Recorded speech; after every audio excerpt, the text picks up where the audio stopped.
Hello, everybody, and welcome in. Welcome into another Cans Day afternoon. I hope you guys are having a lovely day. A lovely day. Oh, hold on a sec. So we're doing trying some new things out here. I'm trying to go to the Monkey Blaster 5000. Alright, you. Alright. You know, you could just tell me that I forgot to take off the weapons. You don't gotta do a whole thing where you use the frickin' button now. Alright, well, very well. I will... Let me take the weapon off first, and I'll reward you your points, because I'm such a nice Mr. Streamerman. Alright, but also, welcome in, J-Man. Welcome in. Too late? What do you mean, too late? I can hand you back your points anytime I damn well please to. Butter boy. Alright, boop. Hello. Welcome in. Hello, Kato. Hello. How are you doing, my friend? How is this afternoon treating you? Monkey. It is monkey. It is a monkey. I'm feeling pretty monkey. I might be even feeling like going bananas, some might say. Huh? Going bananas? Do you get it? Doing all right. It's cloudy and I think raining. Ooh, you smell rain. Isn't that? Oh, I got the perfect soundtrack on for you today then, my friend.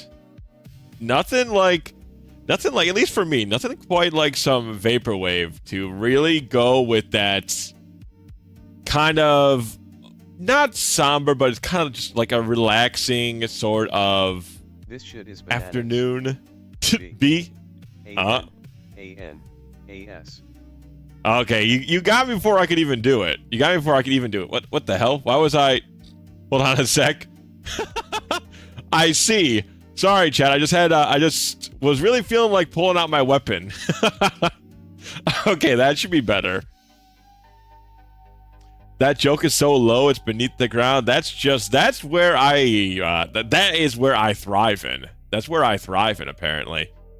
Okay, let me get rid of that weapon thing. You know, it's gotta be... Can't believe they gotta keep all these rewards under, like, 5 different damn layers. Alright, there we go. Name a weapon is gone. Now I go reward... I give J-Man his points back. And then I got my good streamer card all punched out for the day.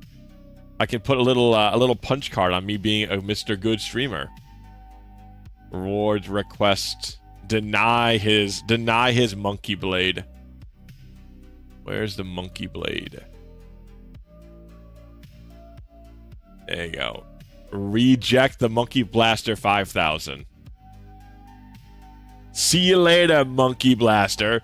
Also, hello, Wimpy. Hello. Welcome in. How's your evening going? Or afternoon, I suppose I should say.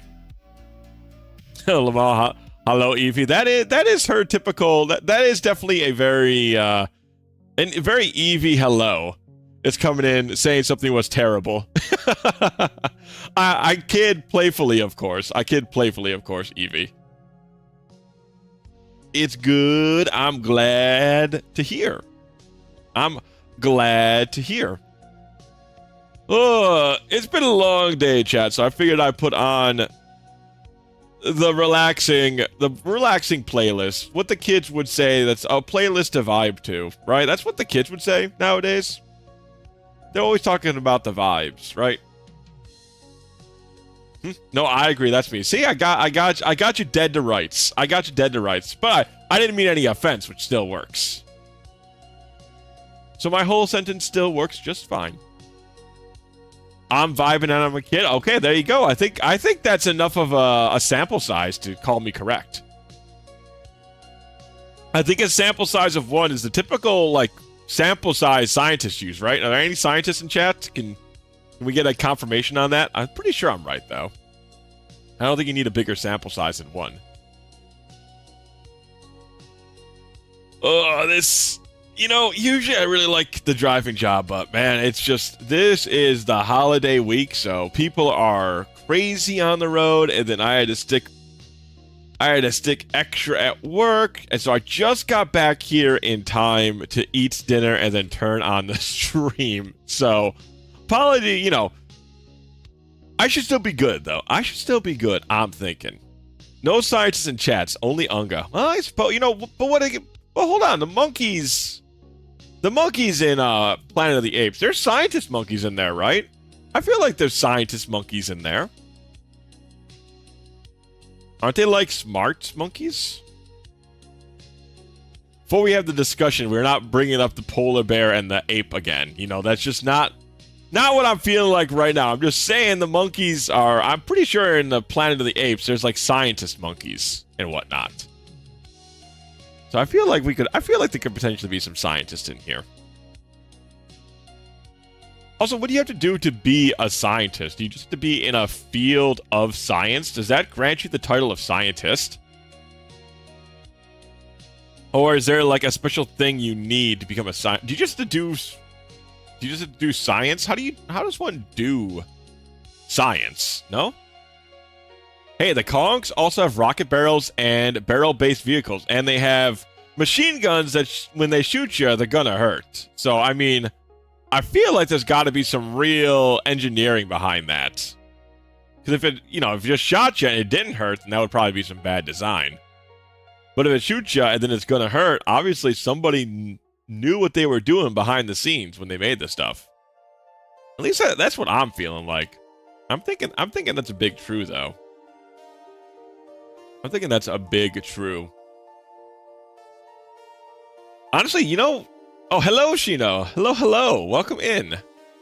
You know, thinking on it, I feel like there's a bigger cross between Ed, and Eddie and the DK crew. I feel like there's a big, like, crossing pathways of that, because they're both, like, groups of what you would typically call, like, idiots. Like, monkeys you would usually think are pretty dumb. And then young preteens you would also think are pretty dumb. But they build contraptions to kind of get ahead. Like that, typically the Ed, and Eddie boys, though, it's typically Double D. They're the ones, like, they're like building stuff with like garbage parts to succeed in whatever scams they're doing. And I feel like that's kind of Donkey Kong adjacent, no? If Astro Boy, you taught me anything, you're a scientist when you're a neglectful father, tinkering with machines, and when your son dies, you proceed to build a robot based on his image to replace him. You know what's really funny about that whole sentence, Cat? You know what's really funny about that? Is you pretty much just described what the latest Five Nights at Freddy's thing is all about. The secret to Enter the Mimic thing is entirely that. And the scientist is a neglectful father that tinkers with machines. His son dies because of his negligence. And then he builds a robot to mimic his son. So, I mean, it sounds like Astro Boy would could just slot right into the Five Nights at Freddy's multiverse at this point. Same story of Mega Man. Battle Network, aside from the neglectful father part. Yeah, I don't remember. Mega Man Battle Network seemed to be very, like summer vacation kids attitude, you know?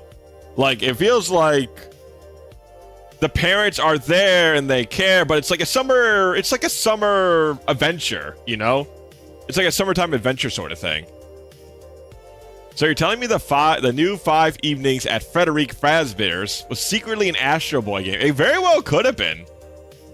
Perhaps Five Nights at Frederico's was inspired by the Astro Boy. I mean, Scott Kaufman's like, he's not an old guy, but I think he's like in his later 40s or like early 50s. He definitely could have been inspired by Five Nights at Frederick's.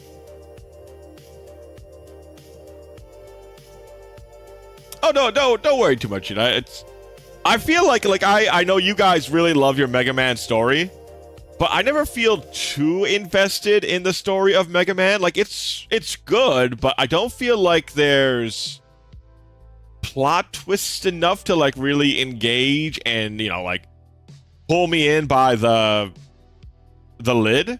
Typically, at least. I was trying to think, like, I'm not wearing a tie, so I couldn't say by the tie. So I was like, the lid? I mean, I think the lid works in this case. Sorry, son, I'm busy. Yeah, that's exactly what the new evil dad. I feel like Five Nights at Freddy's loves having their evil dads. Like, there's always an evil father figure, either murderously, hilariously evil or neglectful evil. And I feel like, was it Edwin? I think Edwin's a new guy. And now he's neglectful evil. You know, instead of like lawful good, neutral good, like lawful and evil. What is it? It's lawful good, neutral good, chaotic good. That's what it is. It's kind of like that spectrum of like the law and chaos and then good and evil sort of deal. Actually, that bit has to be commentary on Japanese parents, right? I mean, I'm not a Japanese child, so I couldn't tell you for sure.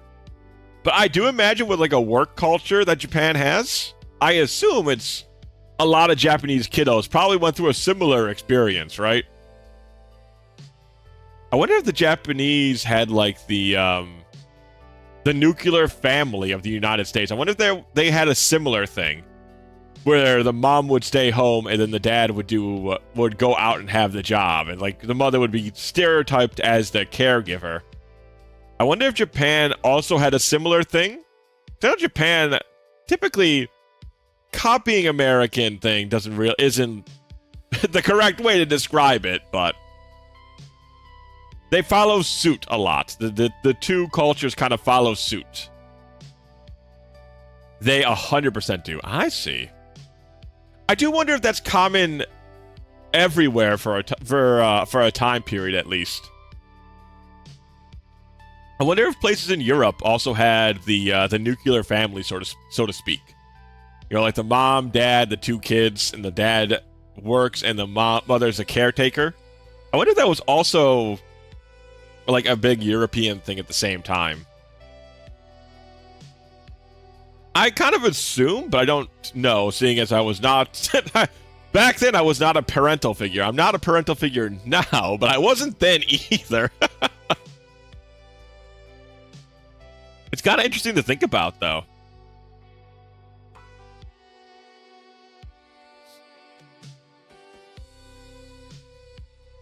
A sip? Thank you very much. You know what? It's funny that you bring up the sip, because I continued to buy... I bought soda to bring home while I was at work, because I had a little downtime. You know, I'm a courier. I'm on the roads. So I go by... I go to the grocery store, I pick up a couple things, I put it in the back of the car, and then I have them cooling at the fridge back at base, and I've forgotten them 2 days in a row. So I'm just drinking the remnants of whatever's like flat drinks are left in my fridge now. It's very funny. One day I'll remember it. The Battle Network version of X always alone at home because before he becomes Mega Man, locked in his room in severe depression, since his mom is the only breadwinner. So it's like, hi son, I left dinner, I'm going to work, see you who knows when, I hope to be back by supper. So it's a single parental household in the Battle Network version of X. Because I'm assuming like the dad could still be a caretaker, but it sounds like the father might not be around either. I'm drinking cherry Coke right now. I can never stand... I don't know, chat. What about you guys? You guys have like a fruit flavor you can't stand? Like I'll eat a cherry, but I cannot drink cherry flavored things. I feel like that's kind of the same way with apple. I like apple juice, but like apple flavored candies? I don't like them. I don't think I can remember an apple flavored candy I really enjoy. And that's the same way with like cherry flavored stuff. Yeah, Star Force. Oh no, his father is dead. Okay. He was born in a space station. Space station went boom. That's the source of the protagonist. I mean, to be fair, there's a lot of like protagonists who are kind of whiny. But that feels like a real thing to be depressed. You know what I mean? It feels like a real thing to be depressed about. It also kind of reminds me of Star Ocean 3's opening, when the space colony goes boom.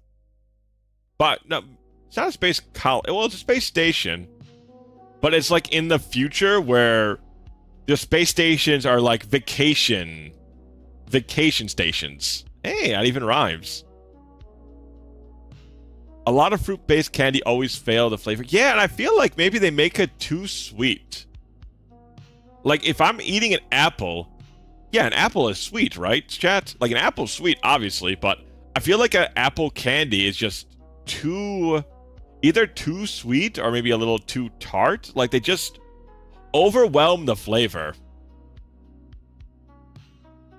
Star Force came out in 2007 during the peak of the emo subculture hate-dom. People hated Geo. Shooting Star Mega Man over for being emo. Interesting. Does Mega Man... Does he have, like, the hair over the one eye? Yeah, I can understand skipping school because... Yeah, I feel like that's a very fair reaction. I feel like having a direct relative die, you know, maybe you can take, you know, maybe you can be sad about that for a little bit. You know, I feel like they're within their rights to do so. What about apple covered in chili? I can't say I've ever had that, but I mean, chili is like not directly related, but it's like distant cousin to curry, right? And curry has apple in it. So maybe it wouldn't be that bad, you know? That's interesting, you know? Do you guys ever think that chili is kind of like a distant cousin to curry? Maybe would they be like second cousins? Or would you even call them like direct cousins? Like not siblings, obviously. They're not that similar. But they're kind of, you know, it's kind of there. Lan also had emo moments, so that's not really a valid argument.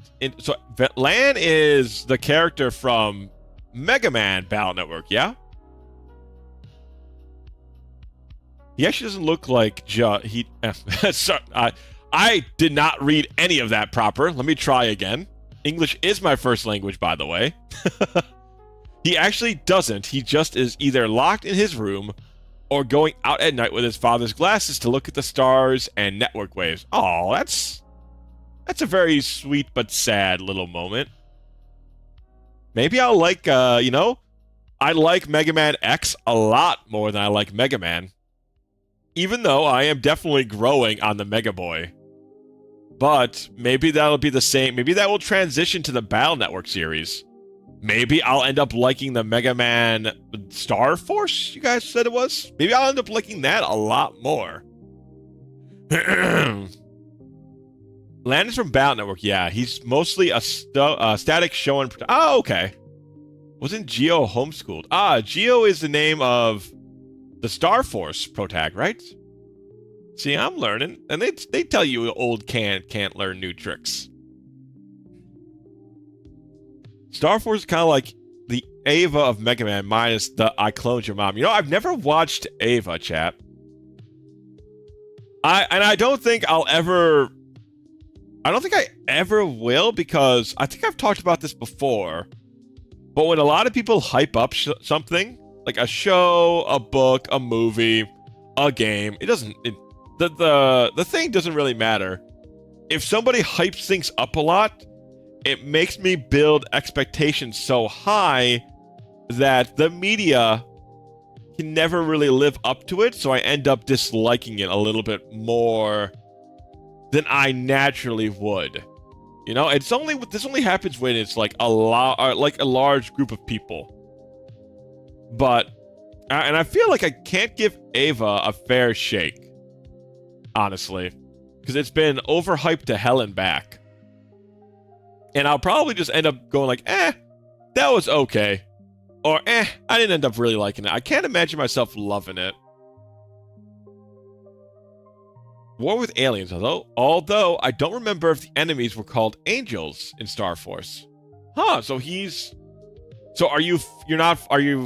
fighting in the net still, right? But you're fighting aliens in the net instead of like other humans? Like it's no longer kind of like Pokemon coded? Yeah, he's homeschooled, but his mom wishes he could stop being a shut-in, but also knows she can't exactly force him out of his shell. You know, at least that's a good showing for his mom, right? Like the mother understanding a bit is good. It is for sure is good. If you skip to Star Force to see how X works out in that timeline, this is a deluxe version made by fans that mixes 3 separate versions into one. Basically, Capcom was chasing that Pokemon high. A lot of games were like that, right? Like, I mean, I guess, would you say, chat, that the Legend of Zelda series with the Oracle of Ages and the Oracle of Seasons, was that chasing the Pokemon trend? Or was that a more deliberate spreading out of the 2 games? Because that was definitely when Red and Blue Pokemon was out. And just so happens that, Oracle of Ages is blue and Oracle of Seasons is red. So it's I feel like they were definitely trying to, like, grab some of that hype. And they had at least a unique idea for it. You're fighting in the future of the net, which is entirely based on electromagnetic waves invisible to the naked eye. Huh. That's it. Does it... You know, it sounds more interesting, but I kind of assume it's still, like, the same typical sort of look. They just kind of layer in a different descriptors of it. Like, it still looks like the typical regular Battle Network landscape, yeah? Wimpy. Did I tell you I'm building a PC? You did not tell us you're building a PC. Oh ho ho ho. What kind of I'm not super great with computers. I mean, I've replaced some graphic cards and done some some stuff with RAM. But I mean, did you get yourself a nice graphics card, Wimpy? I've heard they're quite expensive nowadays, but I'm hoping, how is it going? Do you have like a fun case? I know a lot of people like to get like those see-through cases, or they like to have their favorite character on the side of it, or that kind of fun stuff. Combat was peak though. Interesting. Maybe I will try out Star Force instead. I didn't mind Mega Man Battle Network 2. I do think it's one of those games, maybe I have to not play it off stream, but maybe just grind some stuff off screen. You know, like some of the chips, maybe some of the side content sort of deal. I don't know. Maybe that'd be fine though. I don't know. I still like that game. I have not thrown it out completely. I'm just playing a lot of long-term stuff right now, right? So I kind of want like more sporadic things that I can just kind of jump in and out of. It's still isometric, but it's an orange road that exists above the... Oh, it's actually above the overworld. That's cool. That's pretty neat.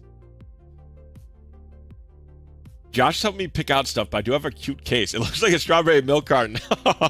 That's adorable. That sounds like a lot of fun. You better show us some pictures, Wimpy, once it's all done. I don't believe any links are locked on my chat room. We garner a pretty good crowd around here, so I believe my links are free to use. So if you ever want to like show in the chat what kind of stuff you're working on, you should be able to without any repercussions. None of the bots should grab you. Yeah, I get you. You want shorter games from now. Yeah, especially because I'm going to do the Pokemon thing soon as well. So if you come up with any rules to make this Pokemon rando difficult, or is this going to be Route 1 Mewtwo GG? Eevee, firstly, Miss Eevee, firstly, you need to take a step back just for a moment. You have this thing with Pokemon games where you're like, oh, that's not tough. Oh, that's not tough. And then I lose half my team, and you go like, oh, well, that was a one-time thing. Like, the Pokemon games are tough, are easy until they're not, and that's, I feel like most commonly with those games. But to answer your question, I did find that there is some logic you can introduce to the randomizer that will make it so that you can find random Pokemon of a similar power level in the regions. So I think for my first one, I'm going to try that. I'm going to try that I click the button that should make it so that we find random Pokemon, but they should be of a similar power level. Now, if you ask me, how do they determine how the power levels work? I don't know. I'm trusting that the emulator, the creator knows what they're doing with their creation. So, I'm gonna try that out. So it'll still be random, but it won't be like you said, Eevee. I won't run into like a legendary step 1 or whatnot. So I think that'll add in a lot of variety, a lot of fun of what we get to work with. And we can kind of go from there. It's the first try of this, so I don't want to get too wacky with it. Any limitations on enemy teams, or is it Elite Four Caterpie? I couldn't tell you. I think there is some logic in there as well to make it so they don't have like Magikarps. I think you can make it so evolutions are forced as well at certain levels. So it wouldn't be a team, it wouldn't be Elite Four Caterpie, it would be Elite Four Butterfree. So from what the research I've done, you can add some logic to the randomizer, so it's not completely random. So it's similar power levels, you can force evolutions, and that sort of jazz. So like you say, you don't end up with who the hell are the Elite Four and Emerald? I haven't played enough Emeralds to remember their names. But you don't run into like Koga? You don't run into Koga with like 4 Venonats or something. Yeah, the randomizer has a plethora of options. It's kind of cool. I never really dabbled into randomizers before, but it's something you see a lot on streaming. I see a lot of people who stream like to do randomizers, which is kind of an interesting concept, kind of an interesting monkey. It's kind of an interesting monkey, in fact, some might say. So some could say that the randomizer is a very interesting monkey. Also, hello, Penguin. Koga isn't in Hoenn. Okay, so he was in Silver, so he was in Johto. Do any of the Kanto guys make an appearance in Hoenn? I don't think... it's just hard to remember, because I haven't played a lot of Hoenn. It's not my... That's kind of why I wanted to try it a little bit, 'cause I'm not super familiar with Gen 3. I played a lot more of like Gen 5 and 6. For whatever reason, I kind of skipped out on Gen 3. And what was it? Gen 4? I think Ruby, Sapphire, and Fire Red? Or is Ruby Sapphire Gen 5? By the way, regarding your first comment, that last Nuzlocke, aside from Mariomon, was mostly easy. Not my fault there existed. That's what I'm saying. The Pokemon is... That's kind of the way you have to view it, though, Eevee. Pokemon is nothing but difficulty spikes, I feel like. Like, the trainers are generally not going to catch you out, maybe once or twice, but it's a smooth sail until a gym leader, then it spikes, sometimes. And then it goes back to kind of being, more of a casual... Pokemon is mostly a casual game, even when you're putting more harder restrictions on it. And then the spikes are just like the last couple of gyms, maybe like 1 or 2 special gyms, and then the Elite Four.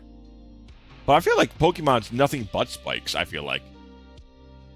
But yeah, that Mariomon, man, I wanted to like that a lot more than I did, chat.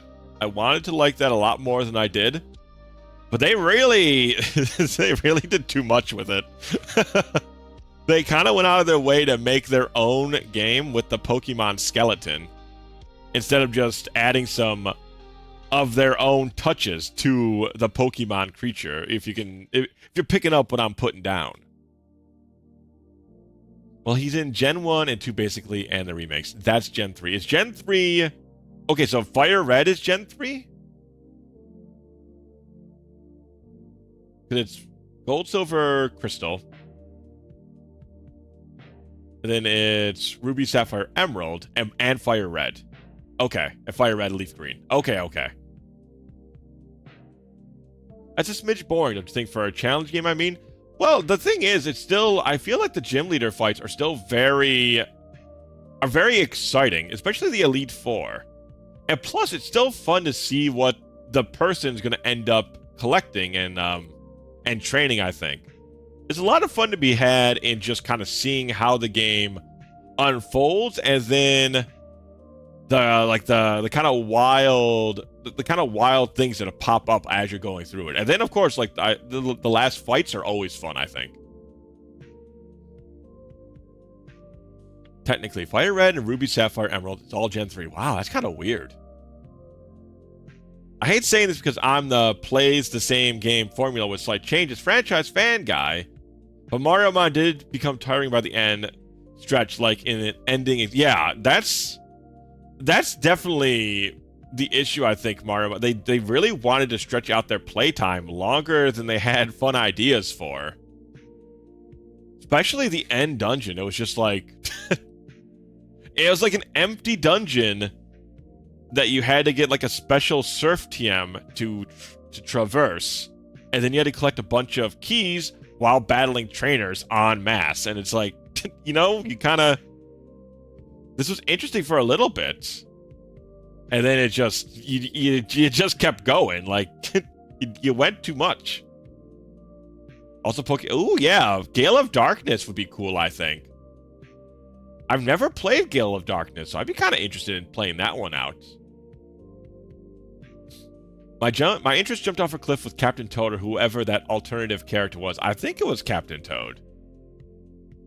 Yeah, like I said, it's a cool concept. I like the reskinning. I like the fact they give them all basically unique moves, some really interesting typing combinations. But they definitely went off a cliff. Okay, I'm gonna put Gale of Darkness in our list, chat. Give me a sec. I'm gonna put Gale of Darkness in our list. Perhaps it'll be the next You know what? With that should be the next Pokemon thing we play. We should play Gale of Darkness next. Let me just put that on the list. Because I've never played Gale of Darkness, and I've heard lots of good things about Gale of Darkness. Pokemon XD. You know, do you think they knew what they were doing, or do you think they knew about the future implications of calling it XD? Why Gale over Coliseum? Because I've played Coliseum before. I've never played Gale of Darkness, and I've heard a lot of positive things about Gale of Darkness. I've heard it's a really good one, I guess is the best way to describe it. I've heard it's a very good Pokemon game, and it's one I haven't played before. I genuinely think they didn't. XD wasn't an emoji used over in Japan. Emoticon, right? Really? Japan never got hit with the XD? No way. You're telling me that was a non-Japanese exclusive?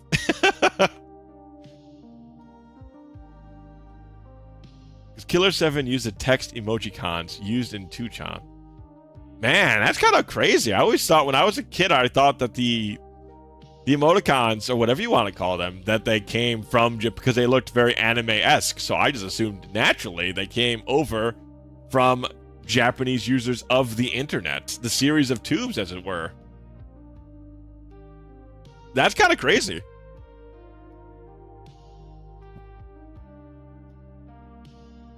Coliseum would be pretty fun, though, too. That corny voiceover guy is delightful. Did you beat Coliseum? I think I did as a kid, yeah. I mean, it's been a really long time. I'm trying to remember. There's not really a story to Coliseum, right? You just kind of, like, grab some rental Pokemon and you try your best to go up all the badges and then you go fight the Elite Four sort of deal. I mean, that could be fun, though, Evie. You bring up a good point. I do remember loving how cheesy the commentator was. I mean, we have some of his voice clips. Their version of XD is, that little guy. Okay, well, it is kind of similar to an XD, to be honest. There's a story? Oh, I don't remember Pokemon Coliseum really having a story.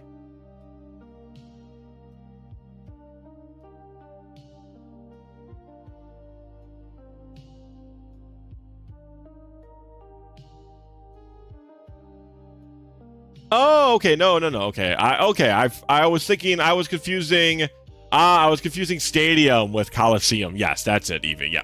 Actually, I never played Coliseum then. Stadium, Coliseum, they're very, they're like sports. They're sports places. They're sports places. Voice clips are from Battle. I thought they were from.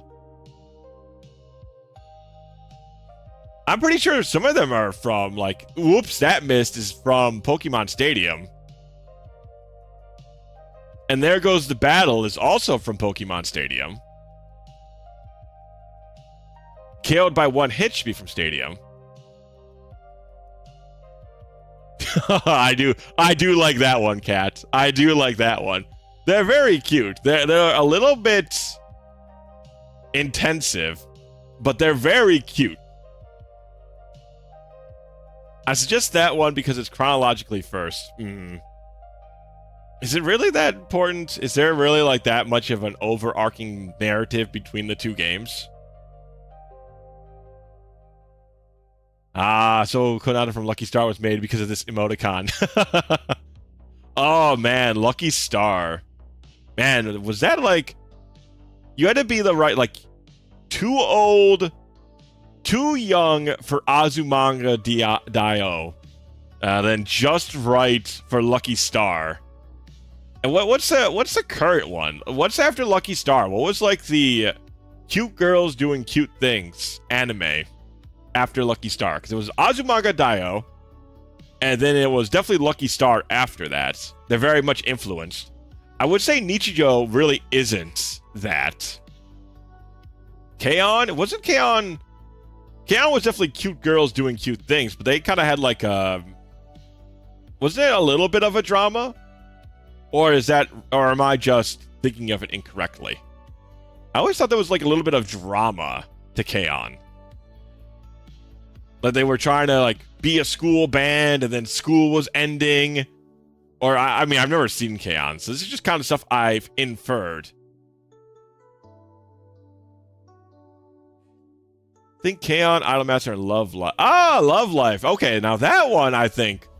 That when I think of the cute girls doing cute things, I haven't seen Love Live. I haven't, like, my time of watching cute girls doing cute things is over, though I could be influenced if there was a good enough show. But regardless, I feel like Love Live would definitely be the cute girls doing cute things. It's like a cast of a large amount of girls, right? People loved that stuff back in the day. Though I wonder if it's popular anymore. Remember A's hatred of Moe at the time? Yeah, there's always... people always like to hate on whatever's popular at the time, honestly. That is one thing, as much as I've been on the internet chats, that is something that has never changed with time. Is that people really like to hate what is popular. And they kind of make it their whole personality. Like if thing is popular, they hate it because it is popular. They don't hate it because it's bad or they don't like it or it's overhyped. They just hate it because it is popular, you know? That's kind of the thing. Oh, I did watch one more recent, the cute girls doing cute things, and plus Idol, that was very good. Zombieland Saga, that was popular for a minute. Starts off with the main girl getting hit with the truck, and then she becomes an undead zombie. Well, you know, it's kind of fucked up. The introduction is very, like, if you think about it, that poor family just lost their, like, what, 14, 15-year-old daughter, and the show's just like, hey, all right, you're in a band now. Like, they're just wacky with it immediately. Wish we had a third season. It's legit very good. Interesting. Is it funny? Is it dramatic? Is it a combination? I suppose when you said Zombieland Saga, I firstly just thought of Vinland Saga, which was very good. I enjoyed reading Vinland Saga. I don't know if it's finished or not yet. I should reread it and see if so. It's when I stopped, it was at a very strange. The story's gotten very odd.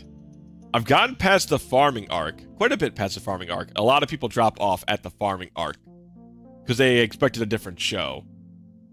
But I still are a different story, I suppose. But I liked it quite a bit. But it's in a very strange territory now. Not a bad strange, just a direction I didn't expect kind of way. So I'd like to come back at some point though and go through it and see exactly. Is it my cup of tea still? I just don't know. I just don't know.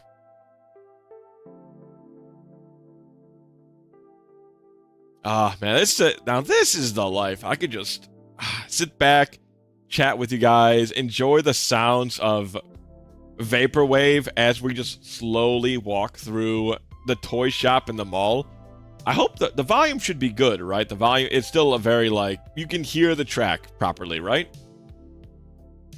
Man, I don't know if a lot of people... This is definitely not... What's a good way to put it? I feel like this is not super...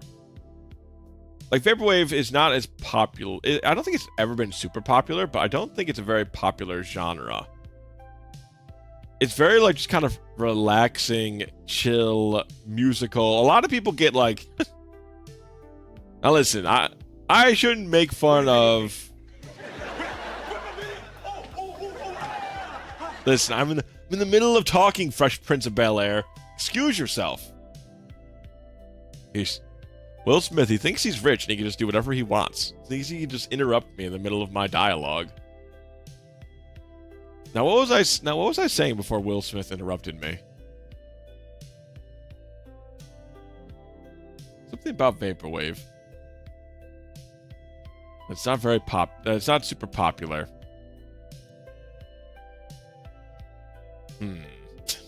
Damn it, Will Smith! You threw my whole tempo off. Doesn't help that that's a very, very loud and clear voice alert. But I suppose we could get to the video game. We could get to the video game.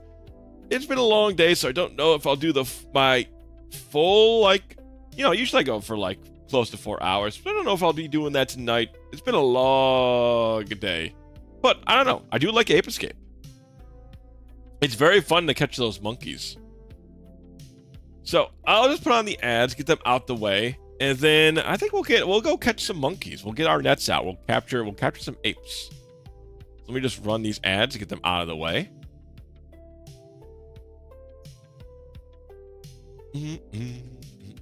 I do. Once again, I love the aesthetic though. People don't seem to like. Or people are always kind of freaked out by liminal spaces. Chat, do you guys know what liminal spaces are?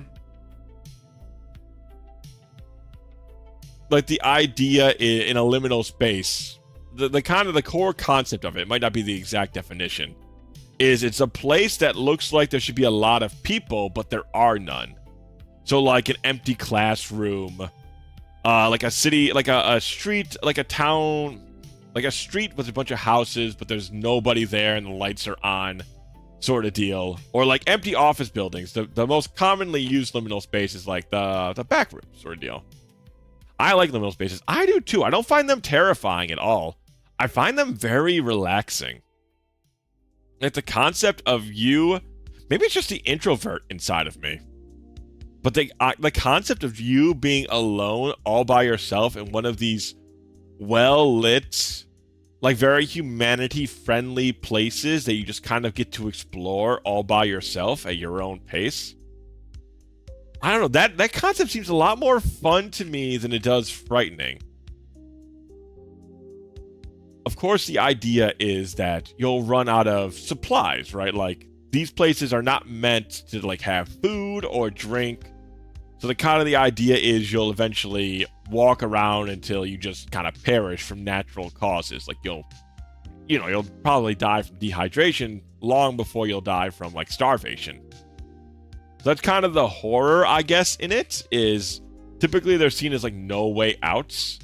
But if you just don't have that thought in mind, they're very inviting. They're very comfortable. They're very delightful to just kind of imagine yourself Just like walking through this, there's nobody else around in town, chat. It's just you. Time enough at last. Episode of Twilight Zone.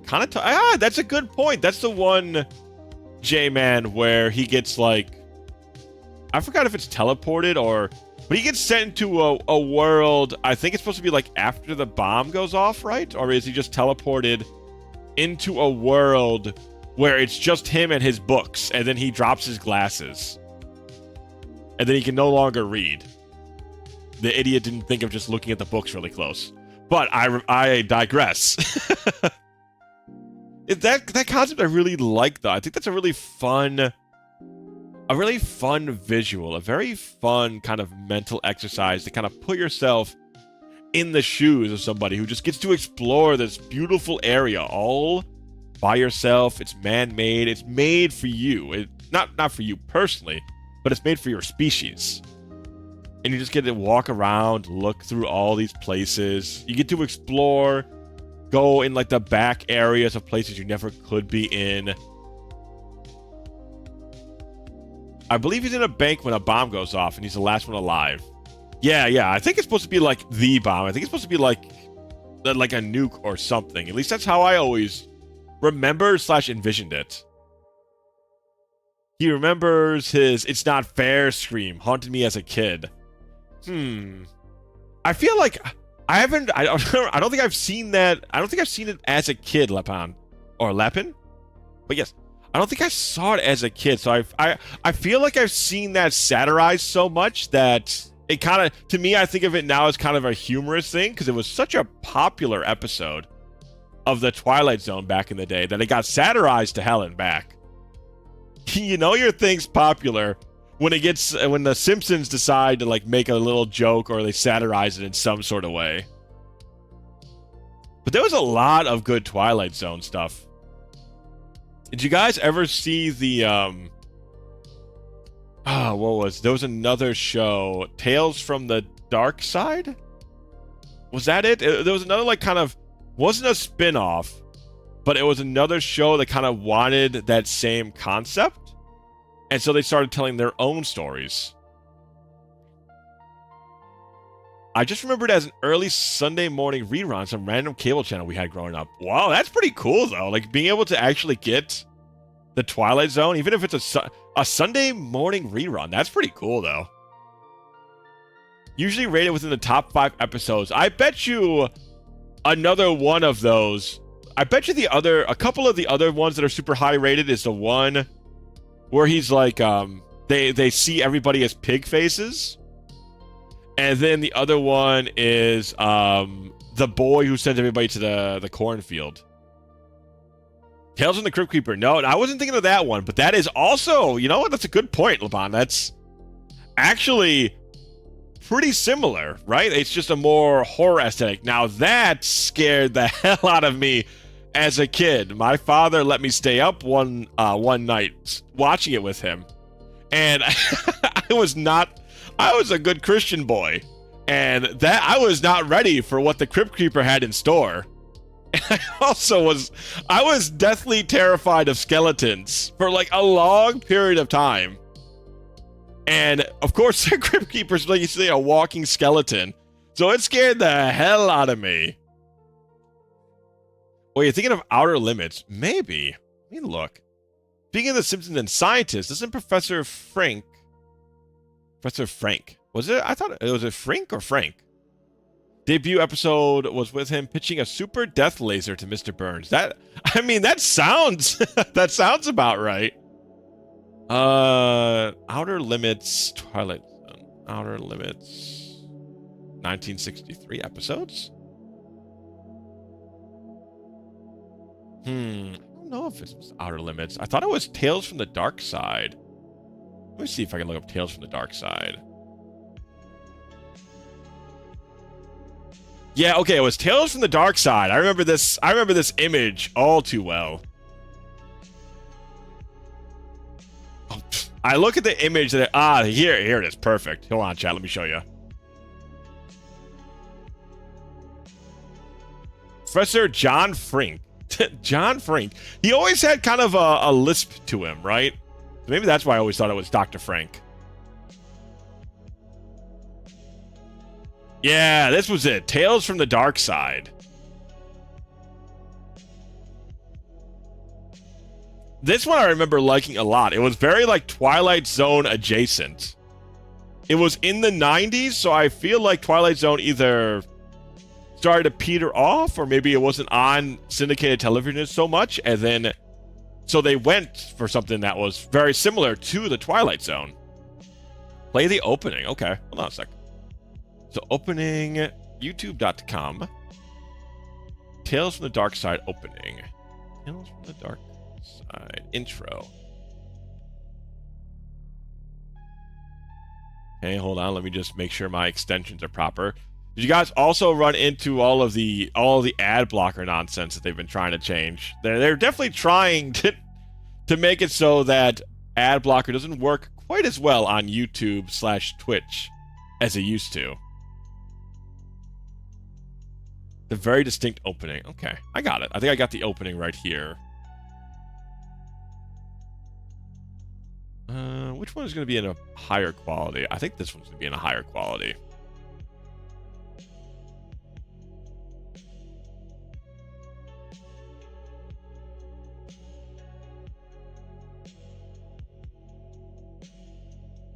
Okay, mute this.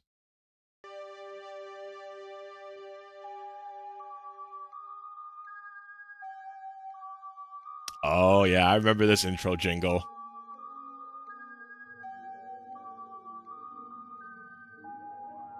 Just shots of nature.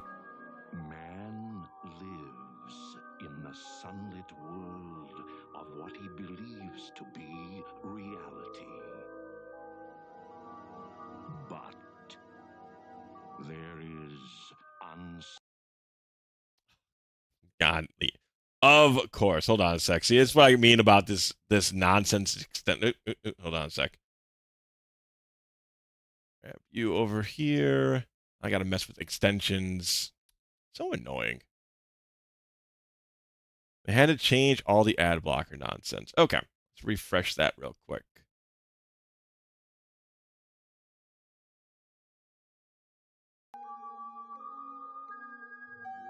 There you go.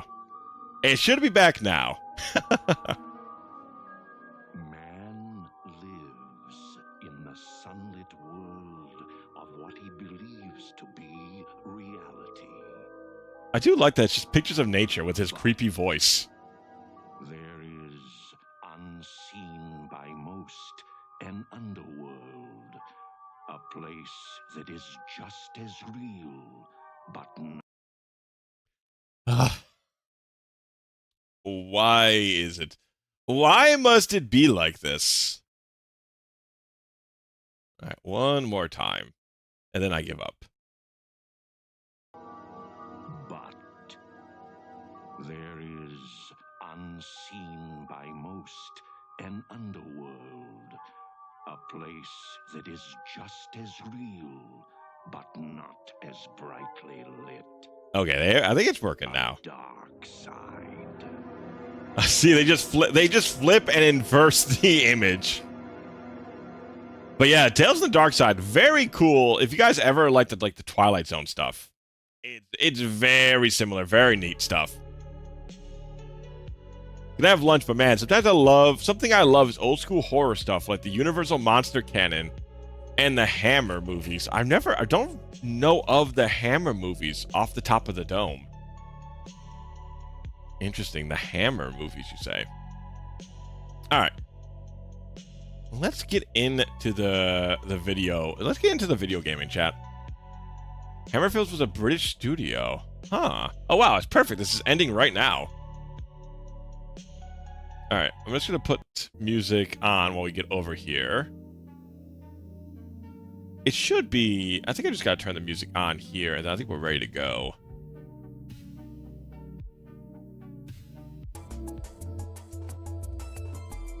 Okay. How's that, chat? Should it be a little... I think back here is good. But let me know if this needs to be changed at all.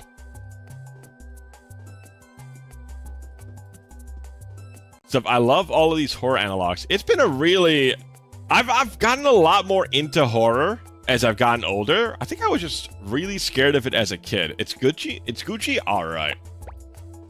All right. Let's load the Coral Caves. But I don't like gore horror. I've never liked gore horror stuff. That's still been a very consistent thing for me. Oh yeah, that's right. We have jump on the R1 button. It's still the weirdest thing on earth. It's the R1 and the R2 button jump. Hiya. I love scary content on YouTube. Do you like what kind of horror stuff do you like? Out of curiosity, now that you say that. Gore is the lowest level of, let me just put chat over here. Lowest level of horror. Jump scares are next. Yeah, I just find gore really I would say very squeamish when it comes to gore, I think. I also find it very appealing. Though I get I get why it's scary. Let's go. What kind of horror content do you like, Evie? Like what's your go-to? I'm glad we could do L2, because this thing would be very hard to use otherwise. Take that, wildlife. Becoming like your little bro, into horror, strategy games, etc. I've always liked strategy games at the very least. I've always liked strategy games. But true, I wasn't super into horror. Ah, man, this is oh, man, this is such, I forgot how much I like this game. The aesthetic is so relaxing. Oh yeah, we gotta held R2. Creepypastas, true stories. I do like icebergs. I agree, icebergs are quite fun.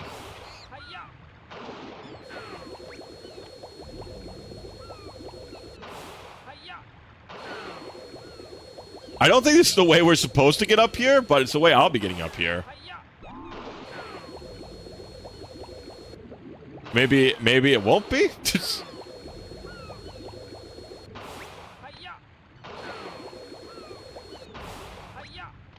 Oh, I'm almost there?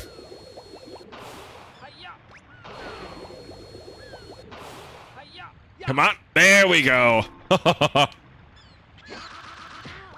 Oh, don't you even try. Oh, I'll get him with this. Oh my god, he needs 2 hits? This is a monkey a legend, man. Very little of it scares me. That's what the news is for. I suppose ain't that the truth?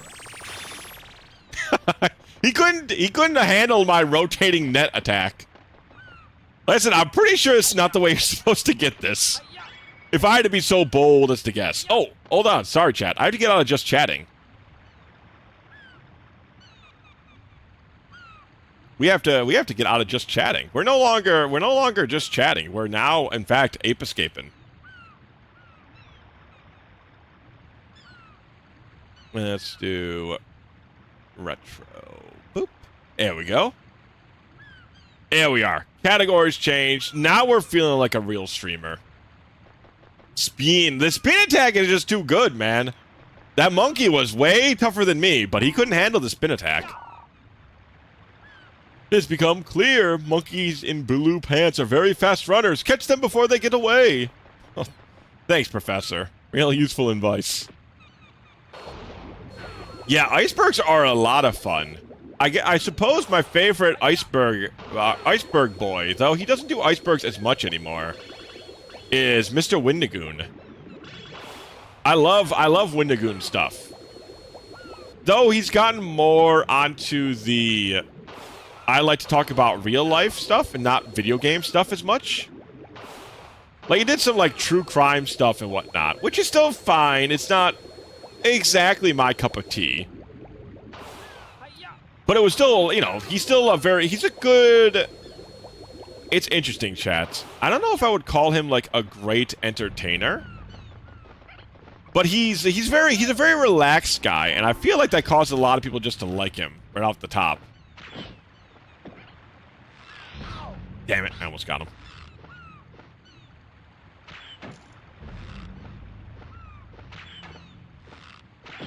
There we go. Too real for catch. Honestly, not. You're not even that wrong.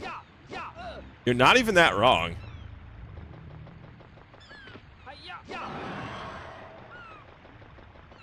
You talk about that guy all the time. Don't know if I ever watched him. He's pretty good. He is pretty good. There's a reason I do talk about him a lot.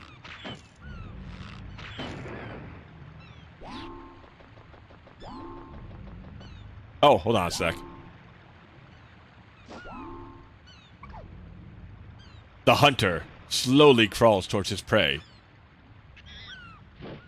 Damn it! Get back here!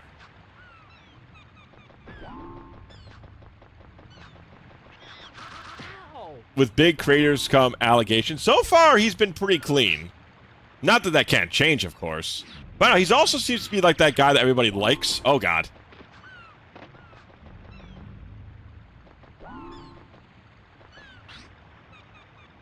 Yeah, also, that doesn't change anything exactly. Okay, Monkey just doesn't give a shit that I'm shooting him.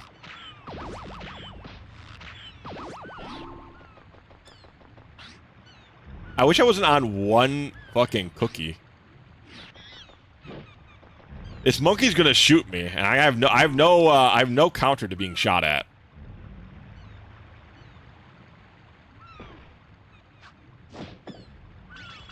There we go. Boy, the crawl attack works on these guys pretty. Look at this. He doesn't got shit against the crawl at him like a baby attack.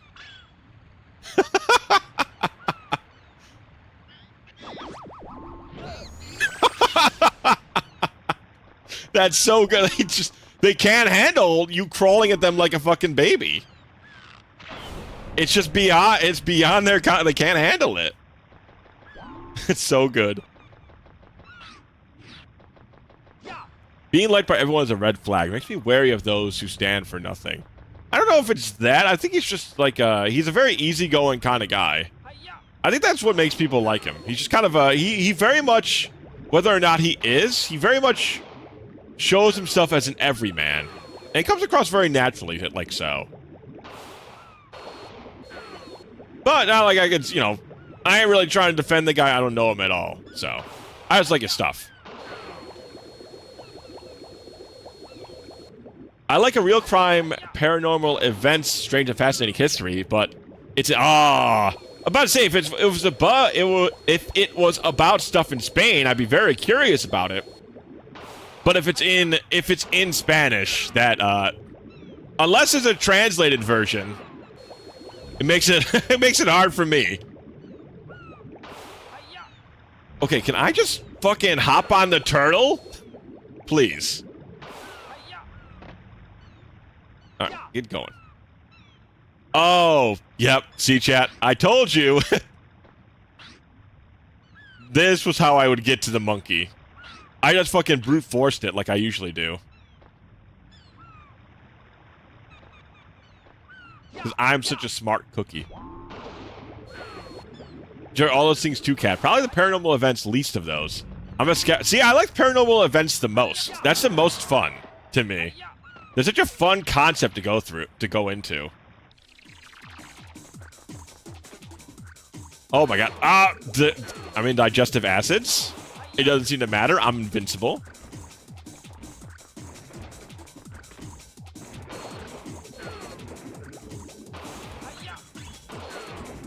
I've had hyper weird shit happen to me. Oh, that's cool. I have not had any weird stuff happen to me, but I am also very much a fan of paranormal stuff. That's my favorite sort of like spooky content. But I'm also very, very willing to believe a lot of weird stuff. Because the one thing I don't really take to heart is that humans think they know everything. So I generally just take it as like, okay, we don't know everything. But people like to think they know everything. Wow, wow, wow. Wow, it's amazing that Umineko made me believe in magic. Man, I need to go back to that if it's that damn good.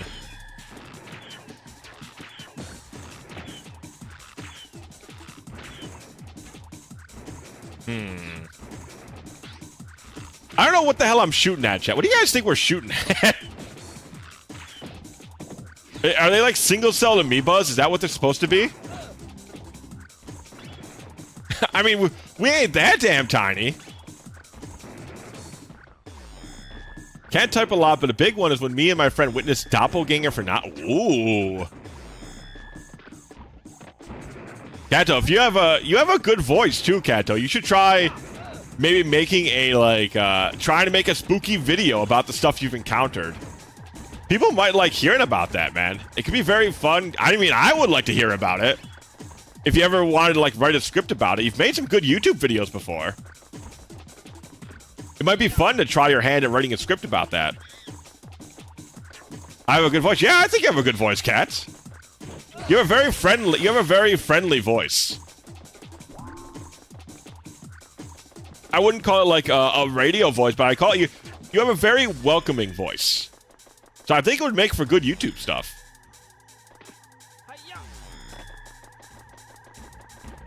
Maybe for Halloween. Yeah, you should think about it. It could be fun. At least try it out. I mean, you don't gotta like stick with it, but trying out new stuff as a creator is always interesting. You do got that radio voice bass. I've always had a relatively deep voice, but I do have what do they call it? I do have a bit of a slur, a bit of a lisp that kind of prevents it from being as good radio as it could be, you know? Like, it's a little bit of a lisp, little bit of a slur. Not those kind of slurs, just regular slurs. So it's not quite as good as it could be, I guess is the way I would put it. Okay, can we enter from below, perhaps? There's definitely a way to get down there.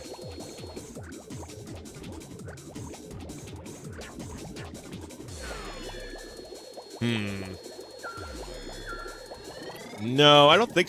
I think we gotta shoot something down there, chat. See how there's like this little... Oh yeah, I think you used to have like a robot. I think you had an RC car in this game at some point, or something like similar at least. Alright, where the hell is a monkey at? Yes, I know that monkey's there. Where the hell are other monkeys?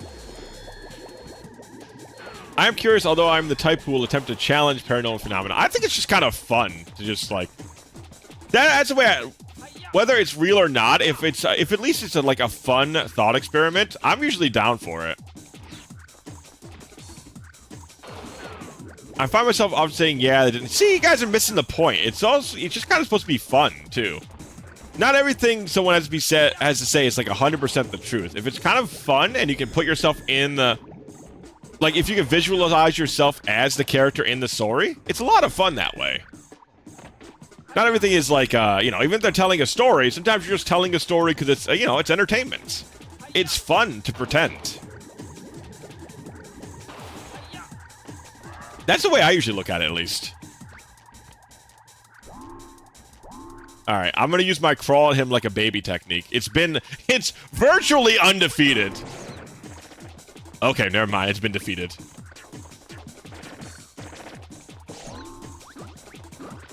Oh god. But what is happening? Playing detective. Okay, that's okay. I can get that. I do think, like, trying to play detective probably mean you have different definitions of that, though. I would think.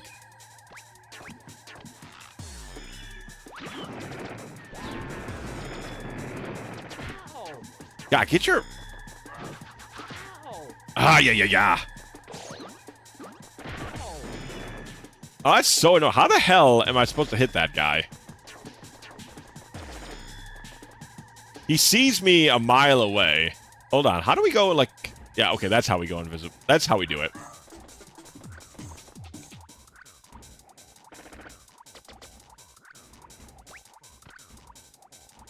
Alright, we're supposed to be invisible when we do that.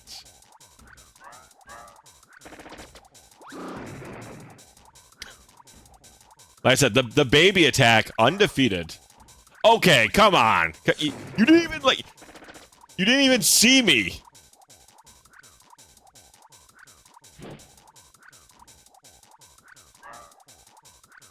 Okay, he just knows. He knows regardless, it looks like. This is just an AoE thing for him. We just be careful. We gotta crawl. Like I said, the baby attack is still up in the air. Oh, nope. No. Not if I run into a bomb. Alright. Do we just restart here? Yeah, okay. Oh yeah, we got five t-shirts left.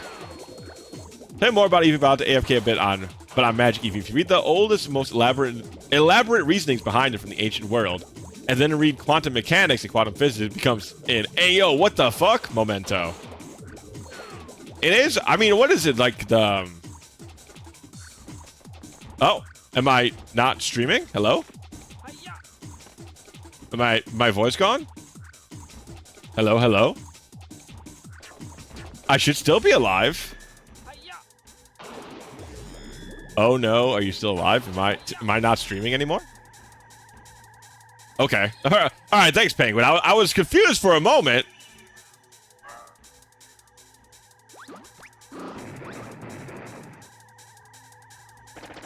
See, when J-Man said, oh no, and Eevee said, are you alive? I thought you guys were talking that the stream ended.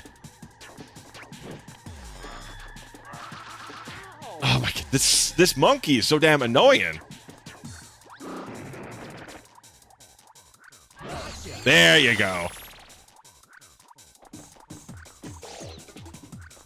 Yeah, it's super lag at one point, at least for me. Perhaps it's a me problem. Yeah, at least on my end, I haven't dropped any frames. And we've been at a consistent... So maybe it was just a lag spike. Oh, okay. See, it was just bad timing, that's all.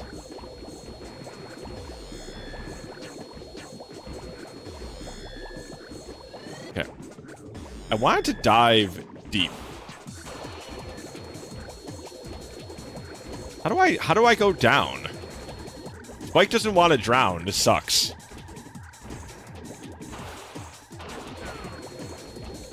There we go. Spike, sometimes you gotta take one for the team, man. Maybe you gotta drown. Do you ever think about that? Do you ever think about how you not drowning is kind of becoming a problem around here?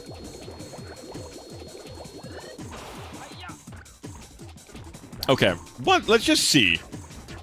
I assume this doesn't blow up. No, it doesn't. I just wanted to test it out before I gave up on that. So where do we go from here? Perhaps it was more to explore over here, chat. But yeah, I love stories like that. Like just like I said, I'm not like the most believable in like any story that's told to me. I don't go like, oh yes, I believe you 100%. But it is fun to just kind of get into the mindset of a character within the story. Even if it's being portrayed as true. You know, to me at least, I don't really give it too much credence.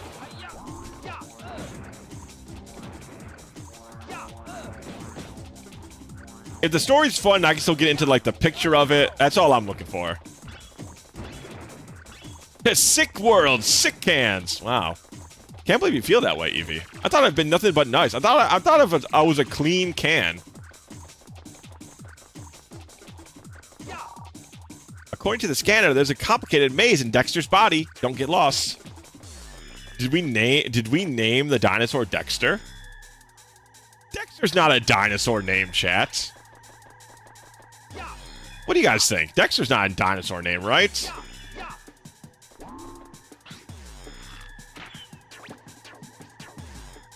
You just told a kid to drown? I mean, it's just, that's how you teach. Okay, I got a cover for this. That's just, you know, I'm just teaching the hard knock way of learning how to swim.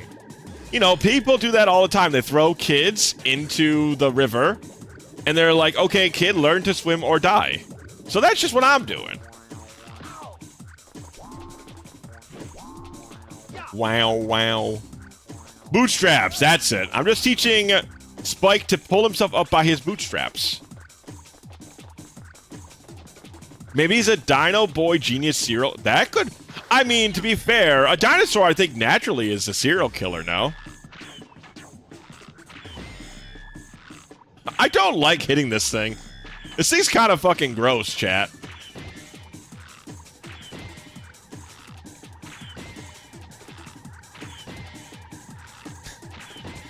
Right, that's kind of gross looking.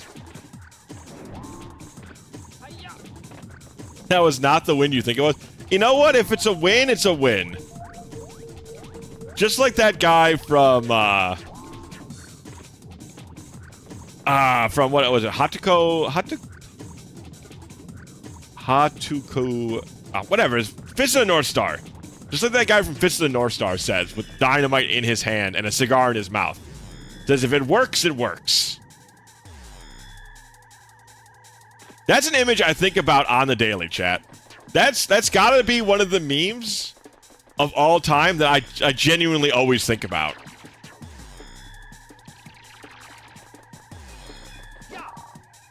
Oh yeah, Cam, before I AFK? Before you AFK, Cat? What's up, Cats? It was a win for me, that is. I don't know about that one. Seems like a win. I feel like it was a win for me. Hokuto no Ken, new anime next year. Oh! Is it a reproduction of the first stuff, or is it we fisted that North Star in HD? So is it a remake of like the first in like a higher quality? Okay, knock them to the ground if it's not slippery thing. Okay, so we're gonna knock a monkey onto the ground.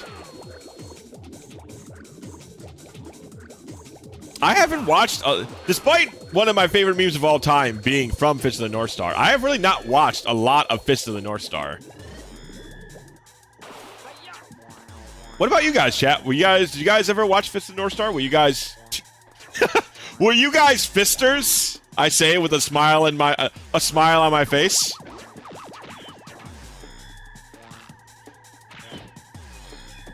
Because I think I'm so clever.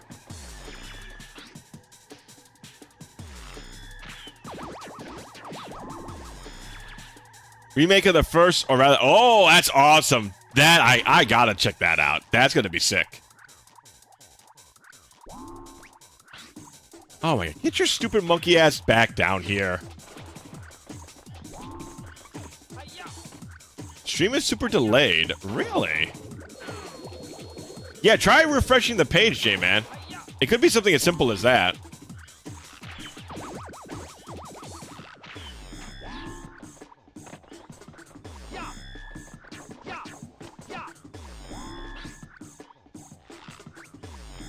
Godly. Goddamn monkey, man. Yeah, sometimes you just need a refresh.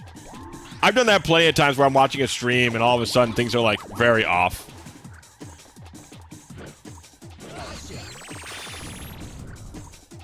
Yeah, I've tried 4 times now to refresh. Weird. Same setup as always.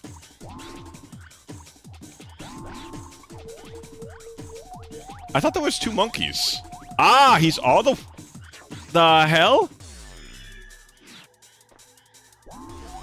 How did he get all the way over there? Witty and charming indeed. How the fuck did he make it all the way over there? Same setup as always. Weird. Man, Twitch is always doing some weird new bullshit, I tell you.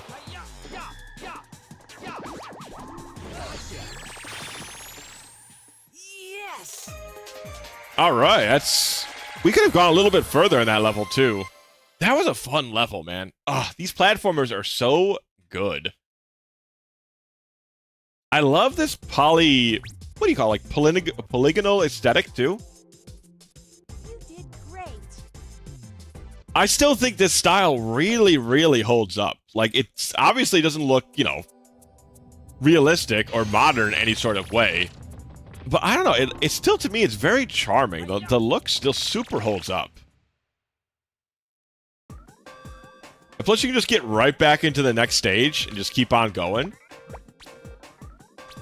Okay, Oceana, so that's 3 stages. Wow, there's another one of those coins that we could have collected, eh? Mm-hmm. You're heading towards the Ice Age. It will be extremely cold in this next area. The planet is covered with ice, and in some areas with strong winds, the temperatures will drop below freezing. The apes Oh, have adapted well to their that just sounds like winter. Take full advantage of the gadgets so you can quickly move on. Let's say, I mean, saying that it drops below freezing, I mean, I feel like it drops below freezing in Japan, right? Like, that can't be like a brand new thing. That can't be like, oh, this land is so dangerous. It could be below freezing temperatures. It's like, yeah, man, that's just called winter. I don't know what you really want us to say about it. Let's go! Oh, an ice stage. This is where all the good music is from. You'll be hurt. Okay, so the water is basically lava.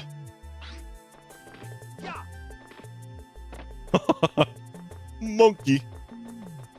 All right, so the water is basically lava, which is funny considering it's the ice level. But I think that's what we're going for. Didn't Mario 64 also do that? Like the some of the levels where the water is so cold it slowly like drains your health.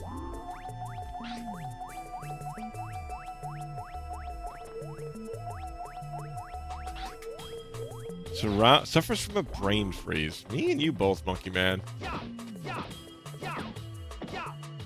Okay, Evil Snowman just takes a couple of hits.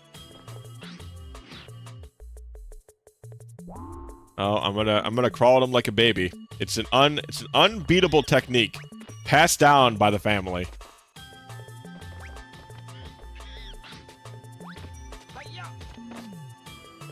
Okay, never.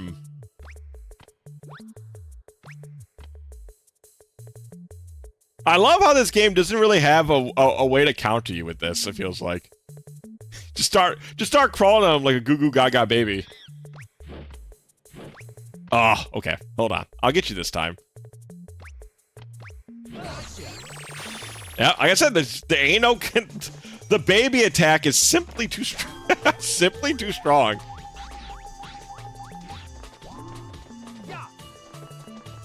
When's the last time you've been able to say a game had a baby attack that was just simply too strong? What kind of game can you say even had a baby attack? To be honest.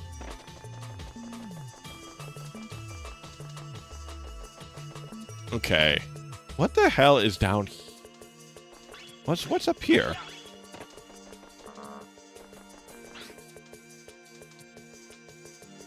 Huh. So this is just for a couple of coins? DK. Oh, you know what, Evie? That's a great point. That is literally a that's literally a baby attack. Well, look at that. What do you know?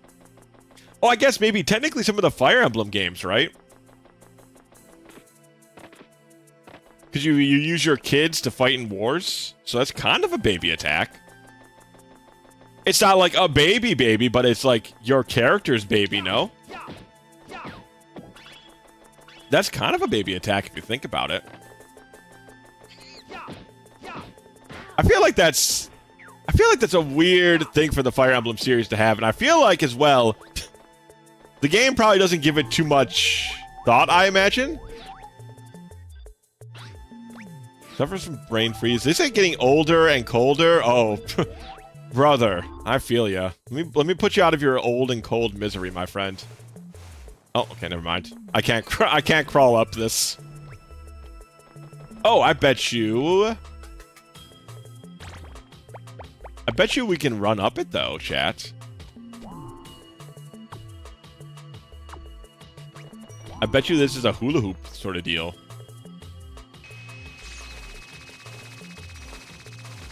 Well, I hope you guys didn't take that bet. I would have fucking lost.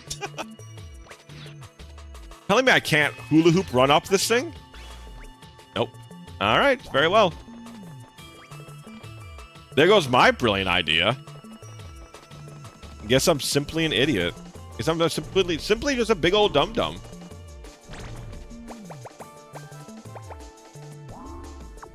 Okay, so I gotta shoot the monkey off the mammoth's back. I gotta get up on the Hydra's back, so to speak. Okay, that monkey took a lot of shots. He had to attempt to attack me a lot of times to hit. Alright, get him with the baby attack. Oh, I love this. It's fucking, look at him. They don't got any counter for it.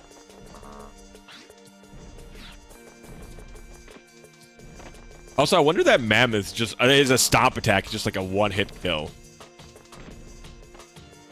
There's not like a lot of mammoths in like in media, right? What is it? Just what's the guy's name from the Sesame Street cartoon? Is he like a woozle or something? He's like Fuzzy. Is he like Fuzzy Lumpkins? No, that's not Sesame Street. That's fucking Powerpuff Girls. It's a pretty good. I mean, that's a pretty good show, though. At least I gotta. If I have to mistake it with something, at least I'm. Oh goodness gracious me. Okay, so that's a super hoop sort of deal.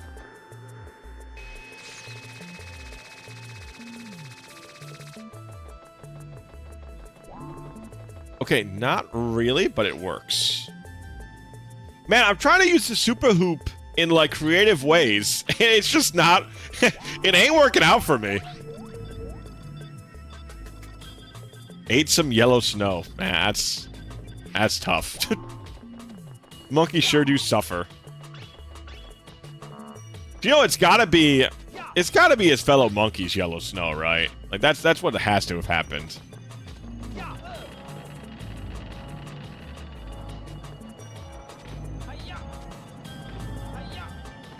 Oh, okay. I can't jump up there. Okay.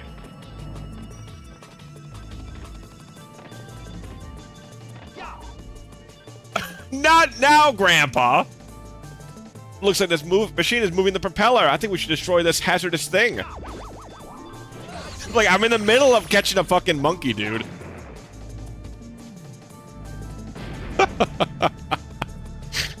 Oh, man. What a great time for a little tip to pop up. Oh, I feel like there's... Chat, you guys know there's, like, another... I feel like there's another, like... funny meme image where it's like the game is trying to warn you of something that's like mid-occurrence. It's like some sort of flying enemy is like flying at the player, and there's a warning. Oh no, it's like Resident Evil. No, it's Silent Hill, I think. It's something like talking about some of the dogs that are attacking you. It's like, oh, a doghouse. It looks like a dog would live here. And then it's like a cut image into the guy being mauled or attacked by one of the dogs. Okay. His suit makes him itch.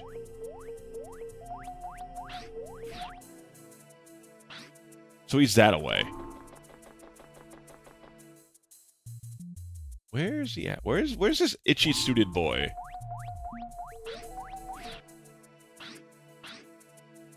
His suit makes him itch. Where the hell is this guy? He's at the end of a long bridge. Maybe he's at the end of this bridge. Okay, it's just a gentle walk. Okay, yeah, he's at the end of this bridge here. Alright, let's get him with the baby strat, chat. They literally have no counter for it. It's the ultimate attack. It's the ultimate move. Yes. Dude, is this how everybody plays this game? Or have I just found the secret strat that's been lying in wait for the true Ape Escape enjoyer to pick it up? It's... I don't know, it feels like maybe that's it. Maybe I'm just the truest Ape Escape enjoyer. And I've cracked the code after so long. You did great. Because, man, I remember this game being a little bit harder. But I feel like just like baby walking at them is just like they can't counter. They can't see you, so they can't react. At least not in time. Alright, Frosty Retreat. So I think once we get like... Oh, okay, new invention. Check it out. Is it the race car? Ooh, what's Here's this? the Skyflyer. It'll take you to high places. I'm sending the new gadget over to you right now. Try it out in the training room. Without All right, training, it will be too dangerous for you to continue on to the next area. Well, good luck and be careful. Thank you, Grandpa ASMR. Very appreciated. He really gets kind of gets a little sensitive and sensual with these explanations. Use the Sky Flyer to get higher than a jump will get you. It's a great invention. You'll fly high in the sky by rotating the right stick. Rotate while flying to jump a longer distance. Okay. So, and then if I stop, I just drop. Okay. So if I keep rotating, I can kind of like hover a little bit. Oh? What was that about using the Sky Flyer to jump long distances? Well, you can fly farther away by rotating it continuously in the air. While flying, guide yourself with the left stick. Practice using both sticks. Also, the Sky Flyer can be used while jumping. Jump with the R1 button and rotate the right stick. Try it. Alright. Oh, it's like a third jump.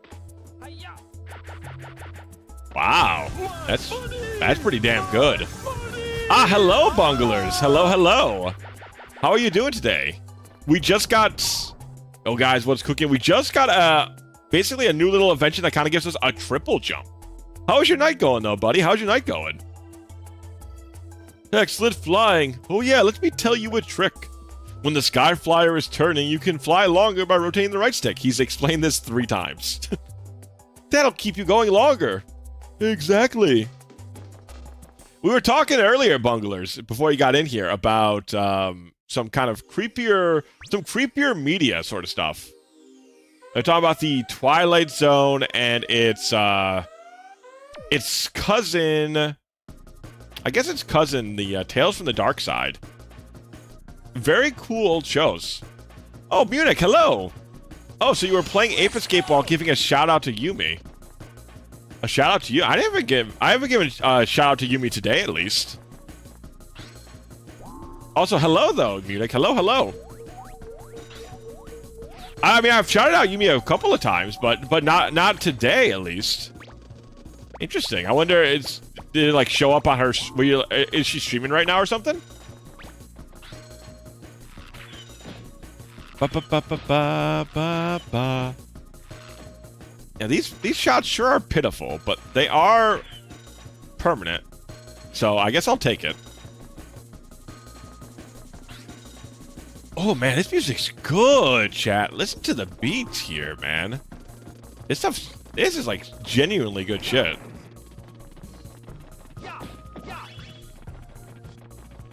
Twilight Zone is awesome. Been into some darker stuff lately, diving into older horror. Ooh, what kind of horror do you like, Bungles? What's your horror du jour? I'm not a big fan of the of gory horror, but I do like horror in general.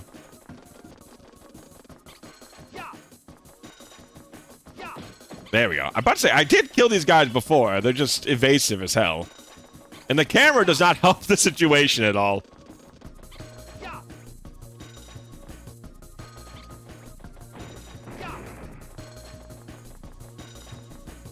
Come on, you bastard. Okay. Can I baby attack him? Yep. The baby attack, invincible. You crawl at him, enemies literally can't see you. You're basically invincible.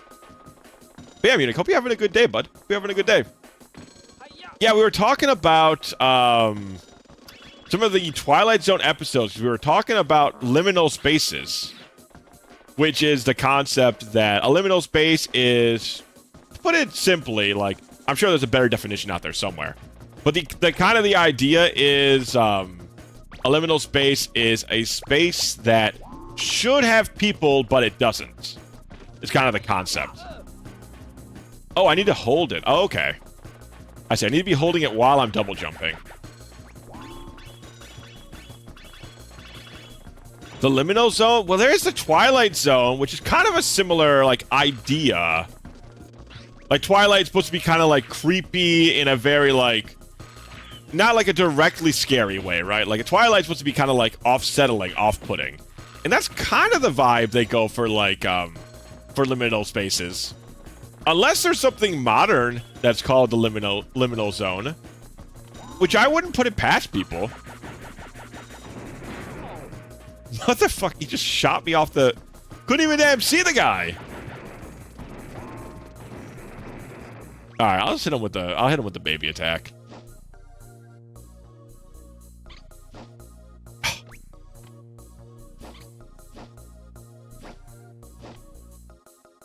There is also the what is it? The modern horror stuff that is the Backrooms.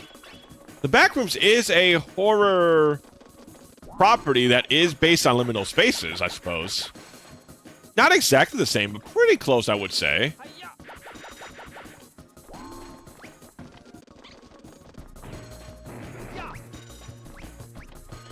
Oh, whatever. I can just go. I'm assuming I walk through here. I get to the monkey, the ice zone.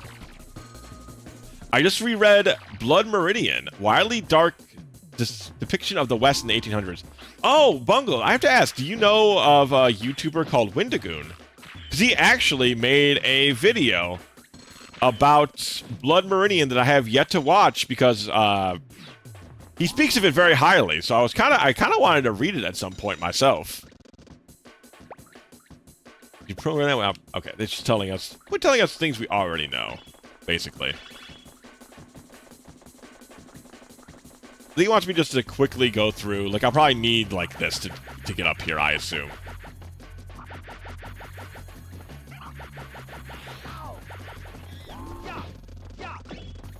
Okay. Where's Monkey Boy? Alright. Into the baby attack position. It is really funny. Good storyteller or, like, dissecting the book? This, I believe, he would be dissecting the book. I would say he has good, like, he knows how to entertain to a certain extent. He doesn't add, like, a ton of personal flair. But I think the idea, at least for this one, was he was just kind of going to go into the book as a whole. To kind of get people, like, talking about it, showing his own interest in the book / series sort of deal, you know?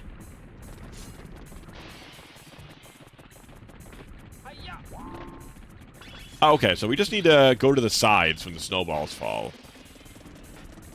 But it has gotten me, I kind of wanted to read it at some point. He's also done, like, little YouTube reviews on The King in Yellow, which was really cool to learn about. Nice, because the book is a tough read. Yeah, he did describe it as a very, like, it's a very dark story. Like, it's not, you know, it's obviously not a story for everybody. There's some challenging themes, there's some tough portions of it. And he gets that across pretty well, but of course it does interest me quite a bit. Ooh, there we go. Okay, I need to get that cookie. As we talk about dangerous themes and deceptive storytelling, I talk about wanting a cookie. You know, it all adds up.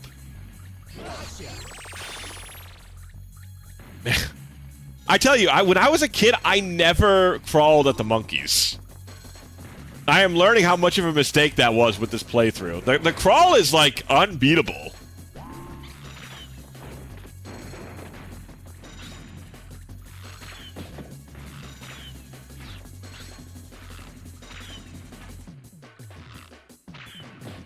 There we go. Ah, I'm gonna miss out on a cookie. Whatever. I'll take a single cookie. I don't gotta be greedy. I'll grab a singular cookie. Though I think I've talked about this before, but my favorite cookie is definitely the M&M chocolate chip one. All right, guys, I've returned. Hello, returned. Hello. Oh no!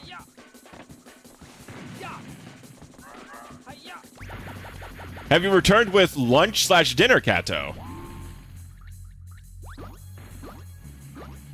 All right. Okay, hold on. See, I go like this. Oh, guys, you dropped a bomb next to me? I go like this, I am invisible. Damn it. Okay. Get your monkey ass over here. All right, we got to reassess, chat. We got to reassess.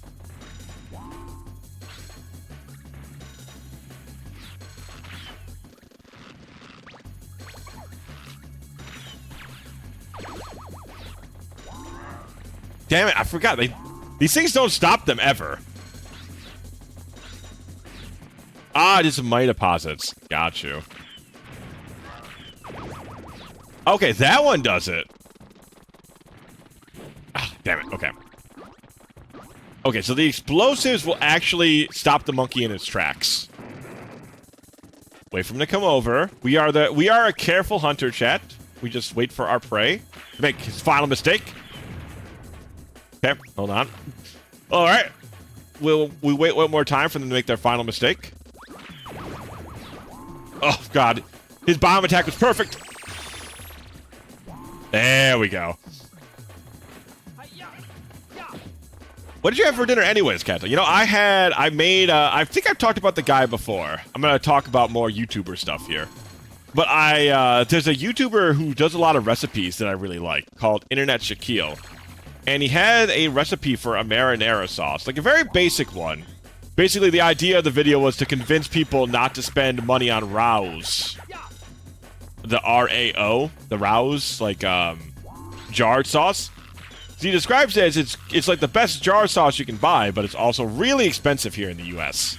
It's like $10 for a jar of the stuff.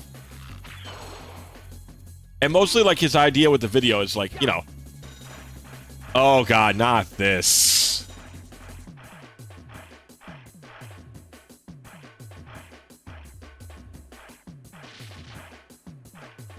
Okay.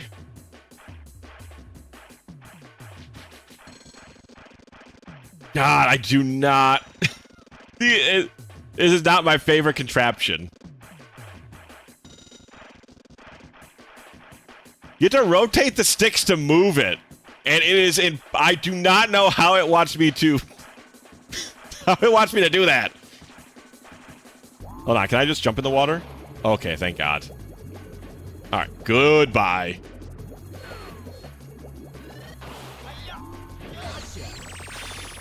Oof, okay, that's a lot better. A lot of these game mechanics are fun. This one, the submarine, what do you call that? Is that like a toboggan? No, it's not a toboggan, right? It's a water raft. The water raft one, maybe not so ideal as the other ones.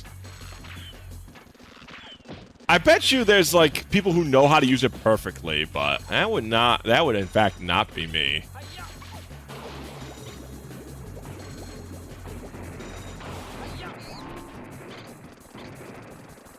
Okay, hold on. We go baby mode.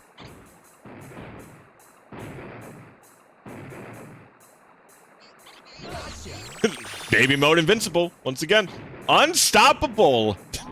Children cannot stop beating Ape Escape. Children start crawling at Ape Escape. They become unstoppable forces. Yeah, it was like a marinara sauce recipe. And it seems like, you know, chat, it's relatively simple to make your own red sauce, apparently.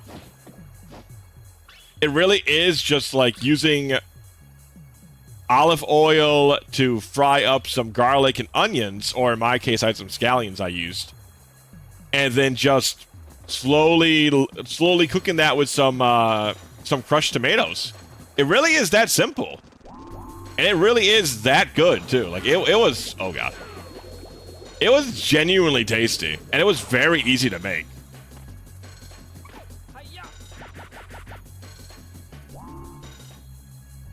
Oh God! I was looking over at chat. Yeah, I don't know what they are. Maybe they're a snake. I feel like there's another enemy that's kind of similar to them. Like it feels like that's like a typical monster sort of thing, like a piranha. Not a piranha plant. Oh wait, no, they're in Plants vs. Zombies, right? Little plants that have like the noses that shoot out stuff. Oh no, they're also kind of like Octoroks. Right? There's like a Zelda enemy that's kind of like has that nose that they shoot out like rocks out of, right? Damn it. I actually never played Plants vs. Zombies. I feel like I've seen people play it, but I have never played it myself. It doesn't look bad, though. If there's ever a mobile game that kind of looks like it has some legs to it, I feel like it's Plants vs. Zombies.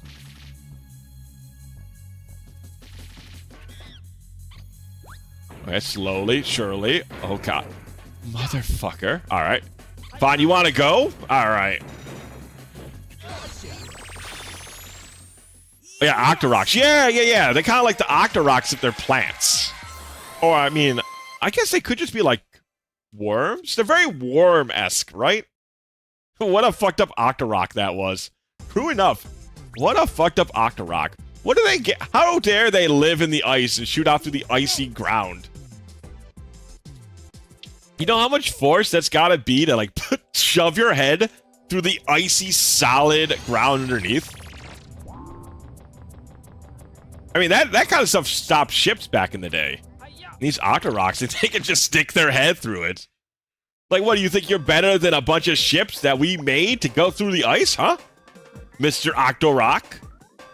A lot of attitude on a little Octorok guy like that. A lot of attitude on that guy. You joke, but there's ice Octoroks in the new open... Really? Man, I have not... I know zero things about the open world Zelda. How do you like it, Kat? Oh, Kat as a whole. I know there's multiple of you guys who have played the open world Zelda games. How do you guys like them? Do you think Zelda works as an open world kind of game? I mean, Ocarina of Time is... I mean, it's kind of open world, right? But I don't know. It feels like there's just an overworld in Ocarina of Time. You know, I feel like with an an open world, there's a ton of like mini collectibles to get. It's sort of jazz. It's very fun. Do you like it better than older Zelda games, Evie?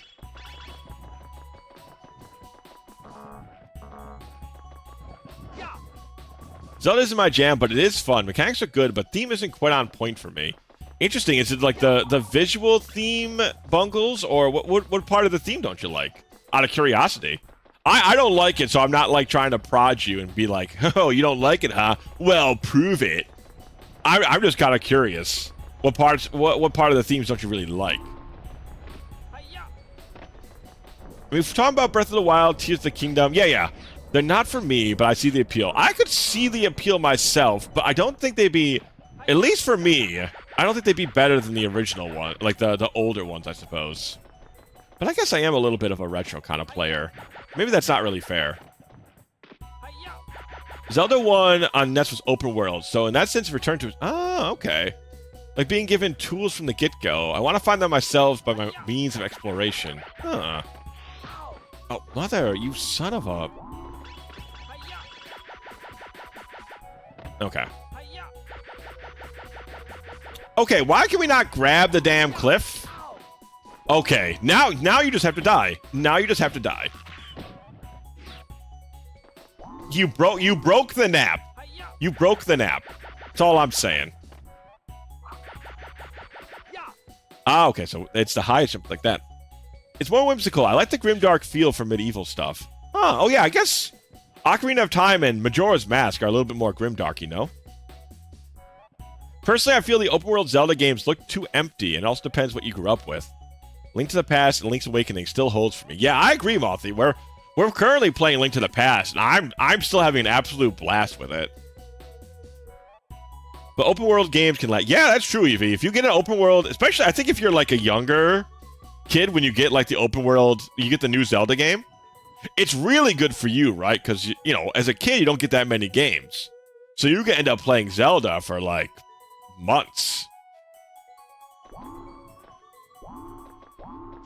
Alright, what's a grandpa got? There's a bridge made of ice ahead. Get over as quickly as you can before the ice breaks beneath your feet. Ah, okay, so that's when we use the what you have it. The hula hoop. Yeah, my favorite are Link to the Past. Yeah, I like Link to the Past a lot. At least to me, I don't think anything really hits it quite as nicely.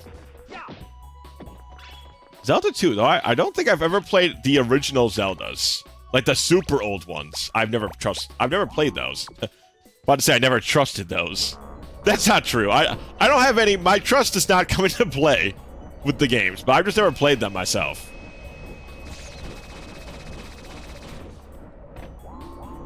Alright, chat, we go baby mode. The enemy, the monkeys literally can't deal with baby mode. Chat, this is good information for you guys in the future. If you see a monkey, just go baby mode on them. They can't handle it. like, see? The monkeys literally cannot handle baby mode. They just lose their minds. They just... It's like, what if babies don't have, object permanence? Kind of the same thing with monkeys.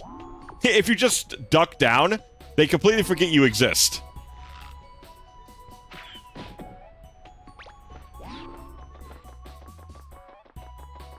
I've saw Zelda 2. Once again, I've never played Zelda 2. That's interesting. Do you guys think Zelda 2 is still fun? Well, I mean, you obviously have good memories of it, Penguin, but I wonder if you guys would like... Do you think Zelda 2 would be fun to go through again? Link's Awakening, Ocarina of Time are tied for my favorites. Ah, good taste. Well, I'm about to say good taste, but it's not my favorites, but I do think those are both good.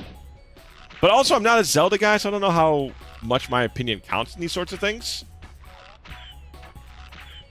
I'll shoot him eventually. Minish Cap is the only other that feels the same. Ooh, I should really try Minish Cap.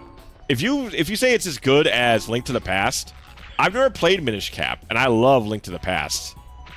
Feels like that's a Zelda game I should definitely give it a try to. Okay, come back here, you fucking Octorok.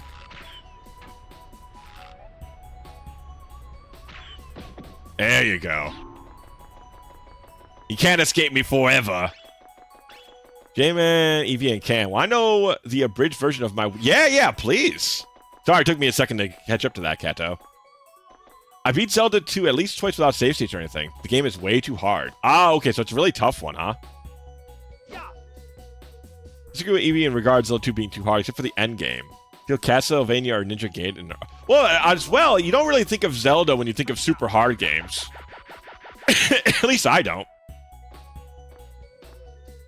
Valley of Death is quite challenging, even with fairy cheese. Huh. Oh, no, that's not what I wanted to do. Oh, I gotta go all the way back up again? Damnation. One of our cats gets instantly confused if I decide to go down on all fours. He literally sees me go down, and when I crawl to him, he craps himself as soon as I stand up. See, I'm telling you, animals can't handle the human when he goes baby mode. The baby mode is just the animal just doesn't know how to deal with baby mode. Watch you. This polar bear doesn't know how to deal with baby mode. See? Polar bear does not understand how to deal with baby mode. You're literally invincible. I think he tried to attack me. Luckily, he didn't connect. Otherwise, I would have been seen as an idiot. It's like he sees me as something totally different. I'm telling you, animals cannot... Well, this is what we're learning from Ape Escape. Animals cannot handle baby mode. Passageways blocked by an ice column. It seems like it'll break if you launch something heavy and smash it. Okay, I think we gotta trick that bear into running at us.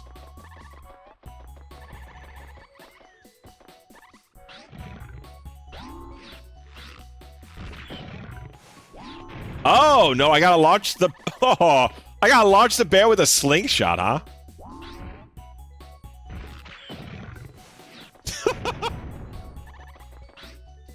Just a fucked up and evil child, man.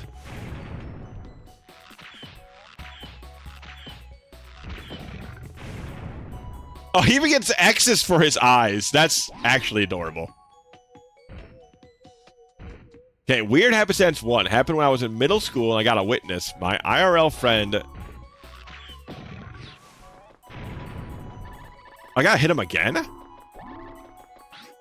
Maybe he just didn't... There it goes. Okay.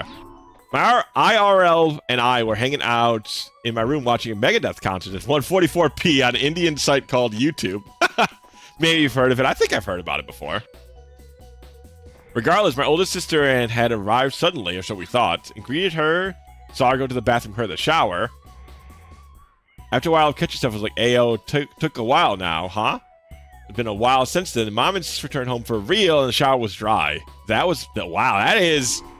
The fact that your friend was there for that as well, Kat, that is, that's proper weird, I think.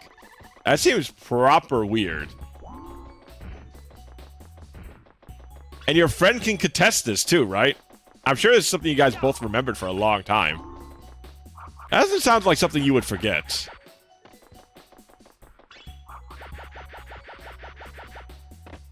And because my friend was there, he was also, yeah, having somebody to back you up so you know that you're not just going insane definitely helps a lot, I would think. Myself, I've never had a supernatural experience happen to me, but it is... I still really like the supernatural as a concept, because it's just... I mean, if you're trying to be more serious with it, it's just science that we haven't figured out yet, right?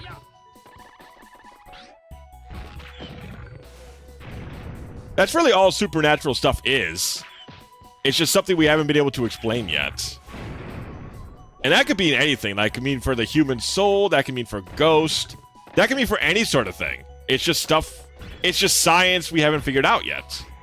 At least that's how I always view the stuff.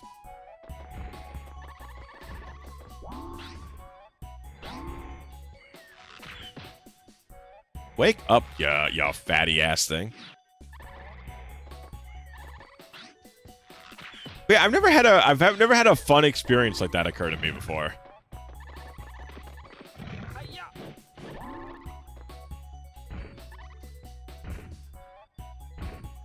I'm trying to think if I ever had.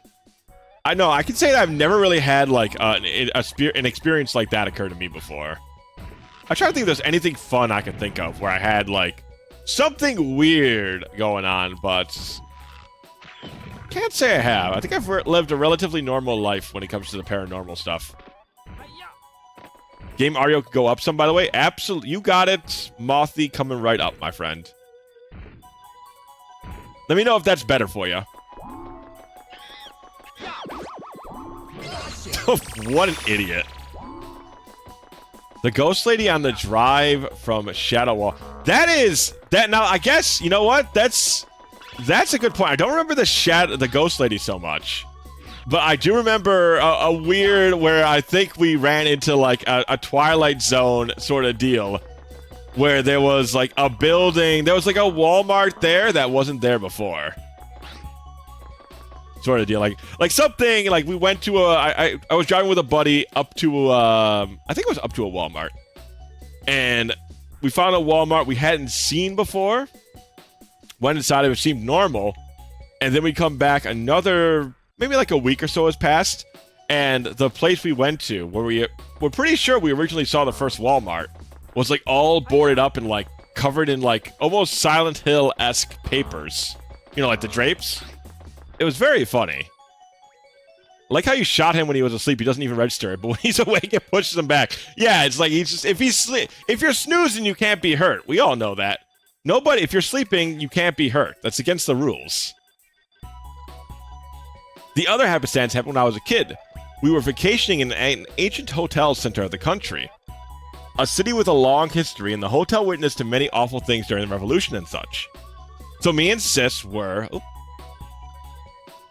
We're going to the elevator on this ancient hotel to go downstairs, and we saw someone else waiting for the elevator and going in, which was fine until Sis kicked my foot softly to point lower, and the fine gentleman in front of us had no lower half. Whoa! That's great. You and your sister both saw that, Cats.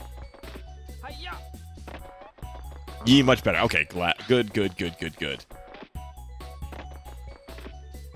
Don't have much to say about such stories. They're fairly typical paranormal stories. Like I said, I think that's kind of the fun of it. At least in my mind. Okay, can we just break this? This looks super breakable. This looks very low... That's not just me, right? Like, this looks very low quality in comparison to, like, everything else. Yeah, our bullets just go through it.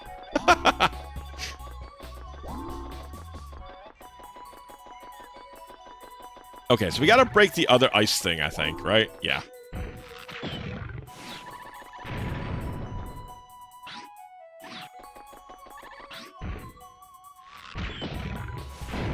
There we go.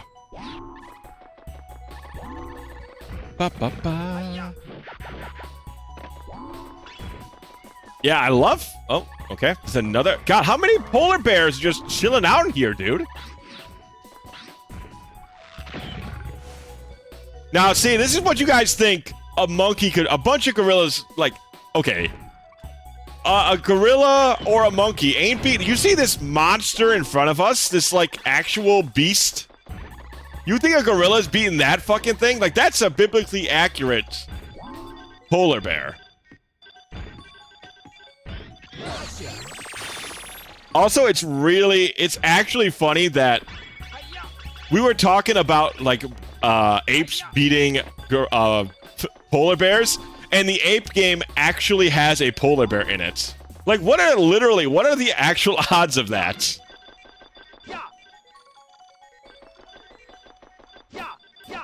Fake news? You just saw how big he was, man! I believe I saw him getting stunned by a pebble, so I still believe in the monkey. Oh, you monkey truthers, man. You monkey truthers. And none matters. As long as your monkey wins, you guys are fine with it. Also, before we leave, chat, let's see if there's any other monkeys on the monkey radar. No.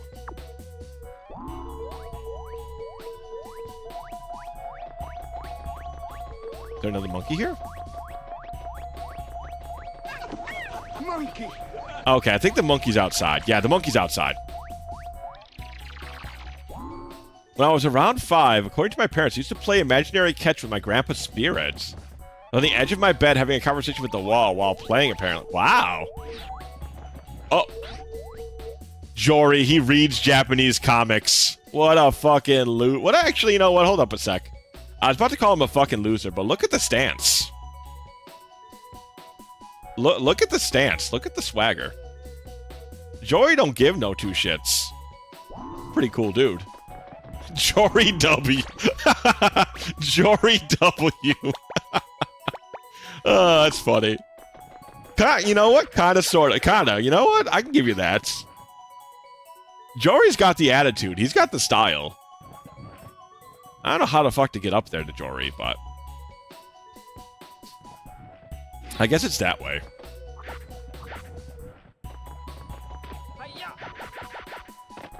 Something more exciting. This happened about a year and a half ago. I even took pics. The building our ISP was renting. Oh, hold on a sec. For their offices had very fucked up painting, then sis curiosity got the best of her. We went to the top floor, and the room was fucked up with a lot of occult paraphernalia. And a replica of the fallen angel from the Vatican, but all black. And a janitor got super scared when the elevator opened up and we were there. Huh. Yeah, that's not really a paranormal one off the rip, but that does. I mean, that's a very freaky sort of thing.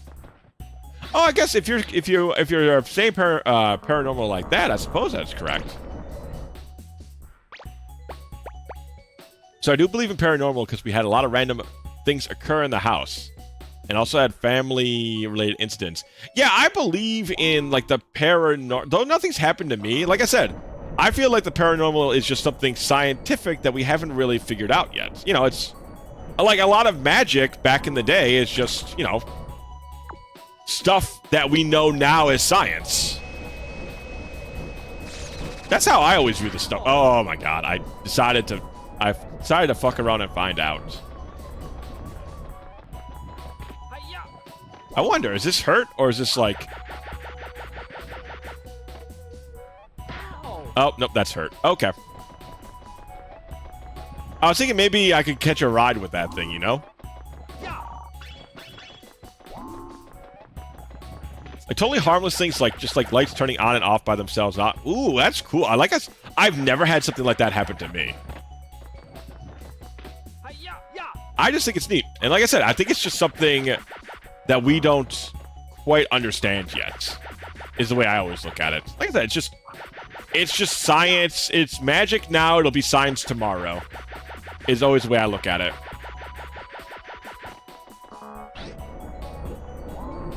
Even though I'm not one of those, like, I heckin' love science sort of types. I'm just thinking, you know, it's just human understanding. Oh my god, I have to go literally straight. I can't turn at all. Otherwise, I just fall to pieces. Okay. Very well. If I must. Paintings were also super fucked up. You expected a serious business like an ISP, but the tenants ordered the paintings stay on all floors. Man, it sounds like the ISP was literally renting from a cult. Our health bar, a bunch of church wafers. I guess it could be. I just think of them as like... Oh, what? There's like a British sort of cookie that looks like that, right? I feel like there's a British cookie that looks just like that.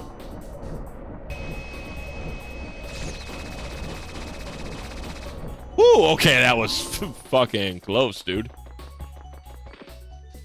Exactly, Mr. Can. Oh, wisely deduced, Mr. Can. Yes, quite. I say, puffing my imaginary pipe. Yes, indeedy. Firmly supportive of science, far less with anything religious, because being atheist myself, but paranormal I can get behind, especially when it occurs more often when you lose a loved one. It's very interesting. It's a very interesting topic, I think. I just think you should just keep your mind open to as much as you can find comfortable, because we just don't know enough stuff yet in general, you know? Ooh, okay. What the who the hell's shooting at me? Is that you, monkey man?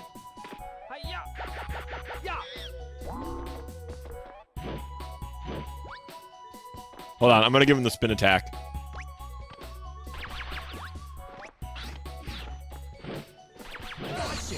Never mind. I wanted to give him the spin attack. I'll give the bird a spin attack. Look at how good this dude should go to ballet. He should stop hunting monkeys. He should just join ballet. Look at him. Mother. All right. You have to perish. You have to perish the hard way, huh?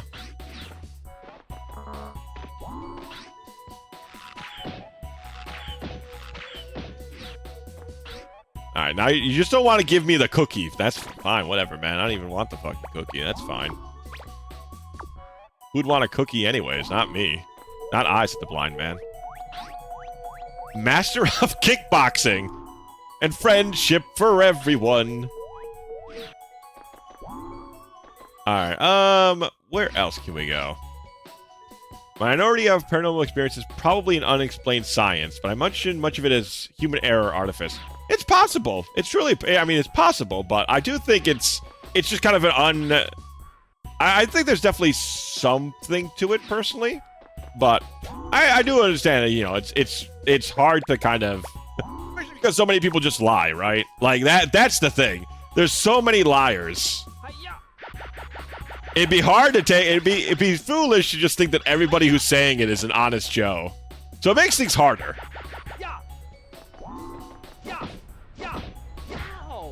Mother. Just fat snowman ass back here. Give me a cookie, thank you. Whenever something does happen, I just go, hi! Mothie, I'm just imagining you doing the Kirby thing during that. That's my that's my thought process. You go like, you put your hands up in the air, go like, hi! I legit read that in Kerbo's voice. You got to, man. Anybody, when you say hi like that, it's just, it's in the DNA. It's in the DNA, I feel like. Then I do the dance and break my neck. So look at it from a scientific scope, then. If our consciousness seems to affect reality at a quantum level, one way or another, in ergo, it's theoretically possible that at such level our consciousness is electric energy, and energy can't be created nor destroyed, only transformed. When we die, our consciousness has to go somewhere. Like I said, it's definitely, it's something I don't think will be, like, figured out in our lifespan, but it's cool to think of these, like, currently unsolved mysteries. That's what I really enjoy about it. I wonder what the questions of humanity will be in the future. What mysteries will humanity of the future have to deal with? You have to wonder. Will they discover why crawling at a monkey is just so powerful?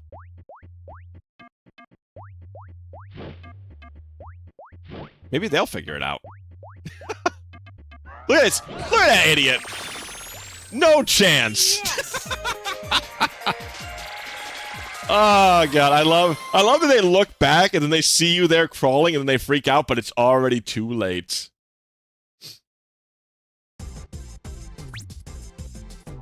Might just be dimensionally impossible for us to figure out. Probably, who knows?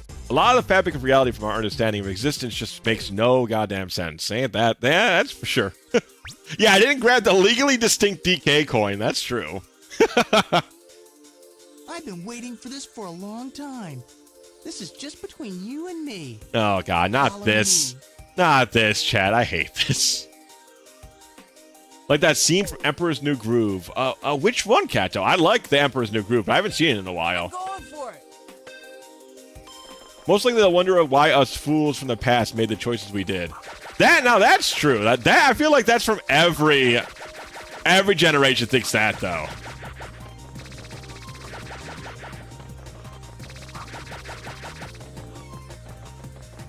That's always the thought process, no?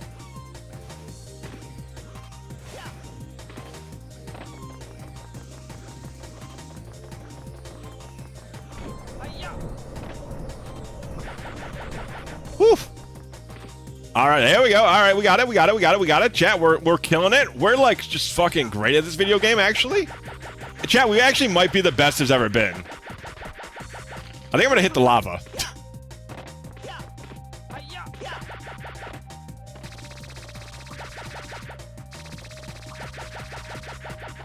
Okay, I think he's cheating, actually.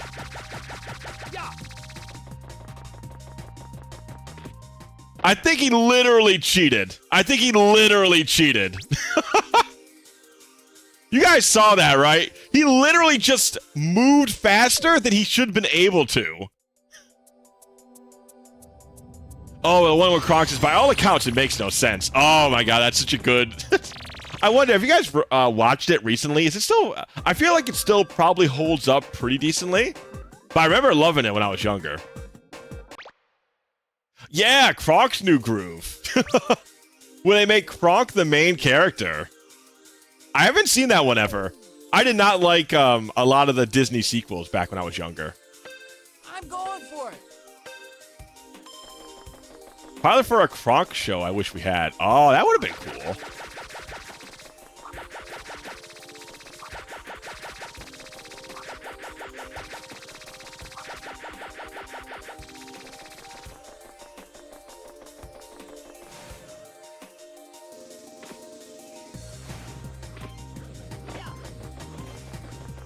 I'm pretty sure this motherfucker cheated.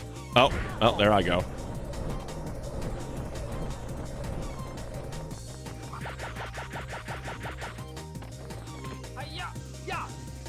Okay, well, there's no point in redoing this. If you fall down, you just lose. A Croc show, that'd be interesting. They had a whole bunch of those shows. They had like the Timon and Pumbaa show. And I forgot what other show they had that was like kind of like a sequel to Disney's. Like there was Timon and Pumbaa, but I think there was another one that I'm remembering, but I can't think of the name of it. Call Me Old by... Oh, I haven't seen Sword in the Stone in forever. Man, there's so many good old Disney classics to revisit at some point, man. I went... literally too fast. So I ended up hitting that thing. Alright, very well. If we must. Let's go. Been on a Disney binge, to be honest. What have you watched recently, Mothy?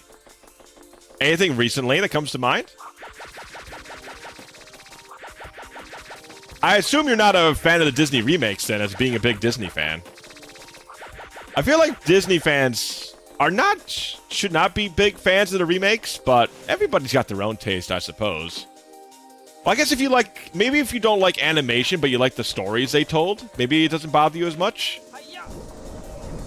Oh my god. Yeah. This moving map, man. It does not help you aim. If you can believe it, chat. The moving camera does not, in fact, help you aim better. Oh, I love Disney Recess. That was back on one Saturday morning. Back on that TV block. Oh, I remember loving Recess. I don't know if I remember liking much else on one Saturday morning. That's what they had at least here for like for the Disney shows.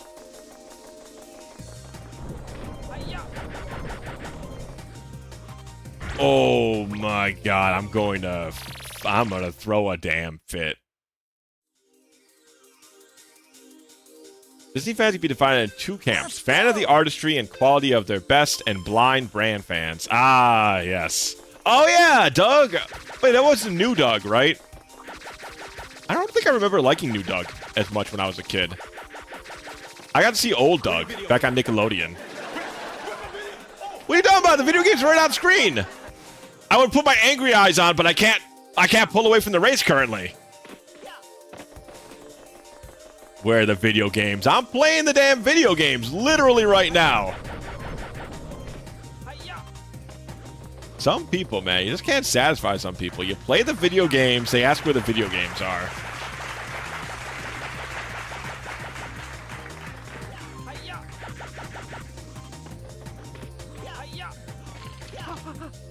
Oh, is that really gonna throw the race for me? Like, literally, we can't do that! Oh, this motherfucker. He's got a different thing on his little thing that just suddenly goes much faster. I'm going for it.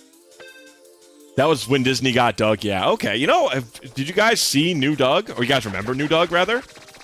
I wonder if it was any good. I think the oldest... The newest Doug I liked as a kid was, like, the Doug movie. I remember being I was very worried for Pork Chop back in the day. Good old Pork Chop. Everybody fucking loved Pork Chop, man.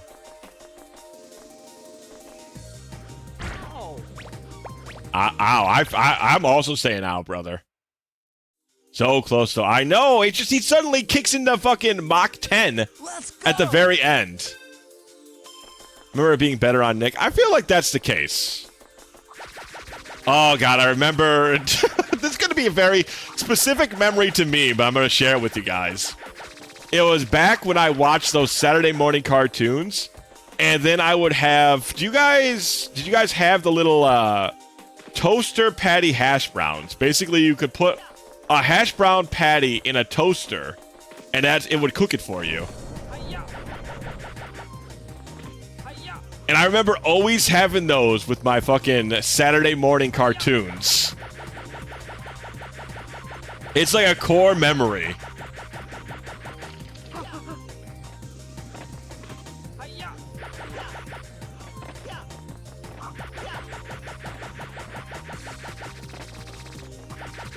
You see this little fucking cheater, man. He literally just cheats. DuckTales, awesome series and movies. I heard the new one on Disney XD is supposedly, or is it still called Disney XD? But whatever the newest Disney thing is, I've heard that one's supposed to be actually pretty good. Like whatever the DuckTales remake is. Yeah, I think we got a double jump. Well, it feels very tight when I try and double jump over the lava. That's why I keep pulling out my copter, because I feel like it's so tight. I wish you guys could see how precise that little ledge is, because I think when you hear the blowing wind, I think you suddenly get pushed as well. People think Disney ruined Doug, but Doug creator said no. He went for creative freedoms with Disney. So if Viacom had played ball, Doug would have gone the direction it did regardless. Interesting. Yeah, I don't think... I think just maybe the time jump was just kind of weird for me as a kid. I don't know. If it was the same writer, you would think that you would still enjoy the stories he was planning to write. Oof.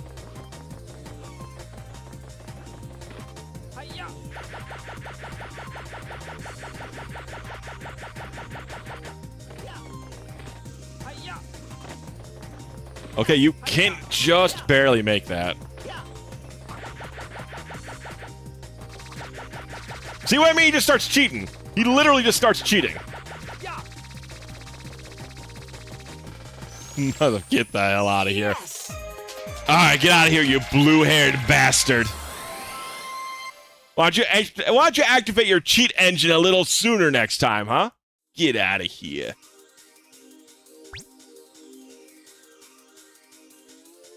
That's right, Spike wins, not you, blue-haired, edgy anime boy number 10. Anytime you want. New DuckTales is really good, too. Yeah, like I said, I heard that the new DuckTales is actually good. There was another one that was supposedly new and pretty decent. The one I'm thinking of isn't the Animaniacs, but I heard that the new Animaniacs was, like, okay. Sushi Temple. Are you guys ready to get some sushi? Spike, we finally located Spectre. We don't know his exact whereabouts, but he's hiding somewhere within the period of the dawn of civilization. His army is growing stronger and larger. The dawn of and he's civilization? finalizing his plans for taking over the new world. Oh, is that when they made sushi? They're now in find. Time is running out. Hurry. Ah, yes, the beginning of civilization, when they first created sushi. Nothing else could be the start of civilization. Alright, we got 7 monkeys to capture out of 12.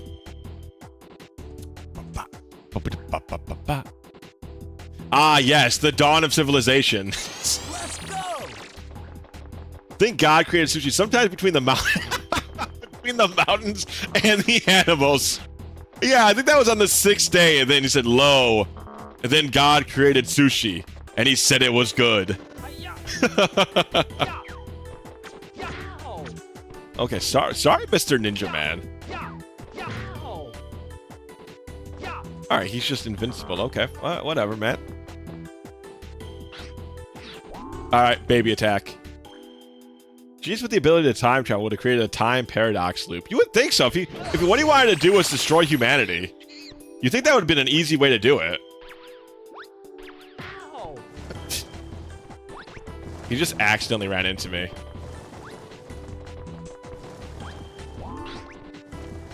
Come here, you shitty boar.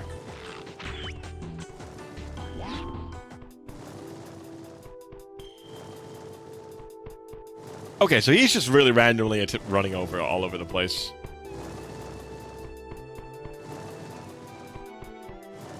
Oh no, he's just running at me. Too bad Baby Crawl's still invulnerable, still undefeated. Look at this. I'm fucking Spider-Man, bitch. Wow, I can't believe he got Pumbaa in this game. They got a lot of star power in this game, man.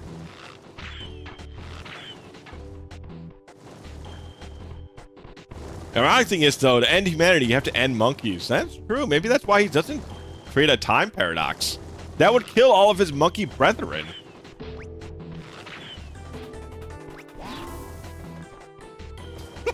See that guy just dive out of there? Too bad you can't beat the baby crawl, man. Ain't nobody can beat the baby crawl. Okay, fine, he beat the baby crawl. Man, can I get like some cookies or something, man? Just like one cookie. Spare a cookie, please, sir. I just need one cookie.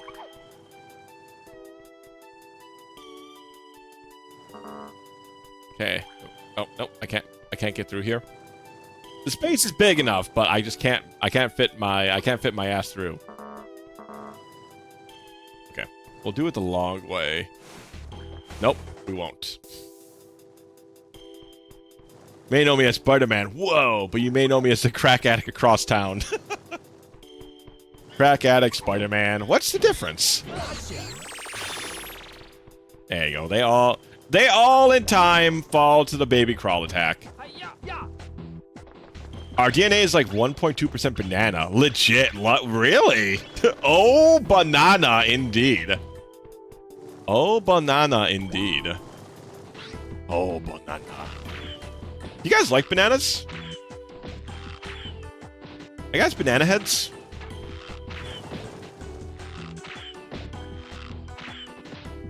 I don't mind bananas. I feel like I eat...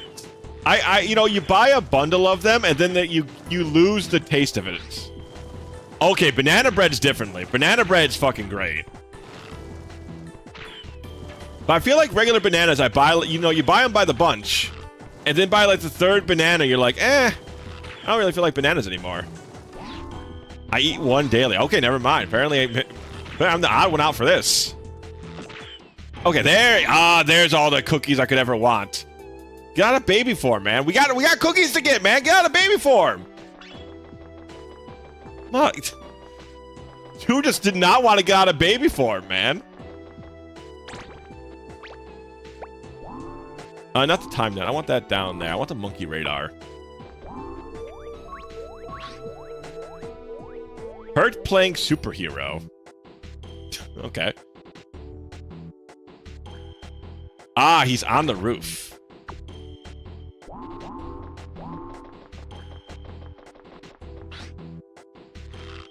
I did used to put them in my overnight oats. Is where I put my bananas at it for a time.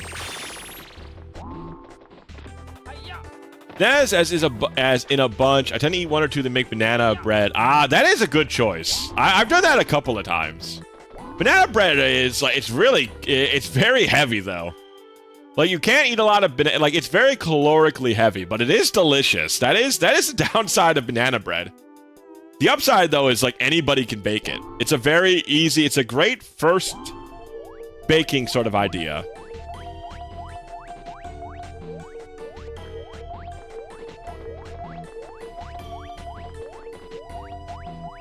Okay, so I think we can go inside here then.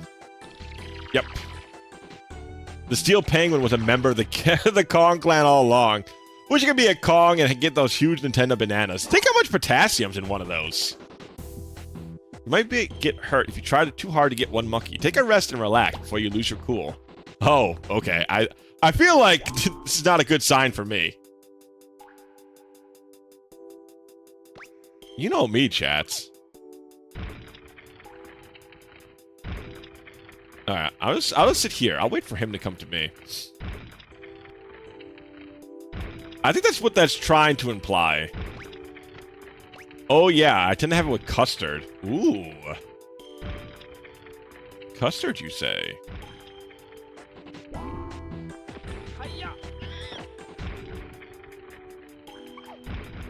Did we just go baby mode? Okay, never mind. The game says you're supposed to be literally invisible with that.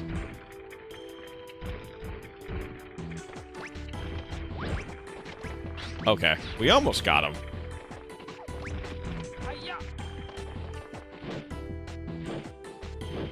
Oh, come on. How did I miss him all 3 times?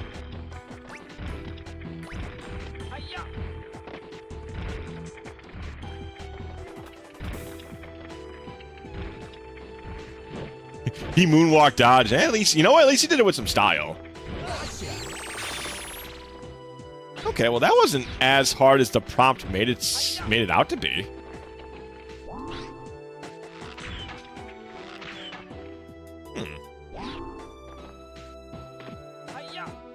Lie down, try not to cry. It's our greatest weapon. The monkeys simply don't know how to respond. It's like, ook, ook, why human cry? I think that was a pretty good monkey impersonation.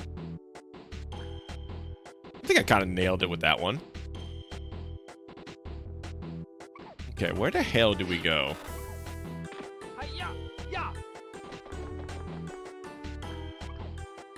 Can I walk across the edge here? Okay. I said at least if I gotta be like if I gotta be outplayed by a monkey, at least the monkey's doing it with some style. That I can appreciate. Alright. Gadget time. Chat, where the hell that monkey at? He likes strawberry shakes.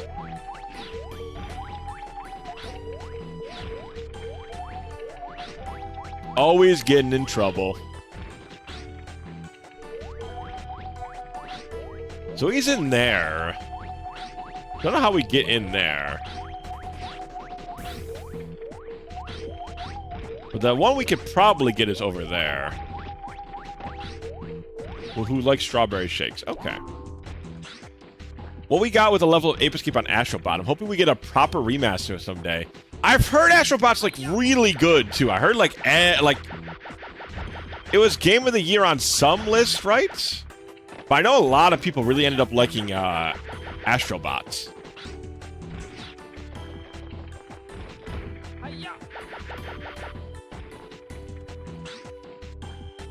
I think we can climb that, chat. I think that's the idea. Yep, okay. Seems likely considering how games are receiving. I feel like as well, you guys saw that, did you guys see the news article? I guess, I don't know if it's a news article, so to speak. But there was an interview that they did with the Final Fantasy team where they were like starting to understand that people still wanted turn-based games because of Expedition 33 doing so well. I think the interviewer was asking Square Enix about making turn-based games again.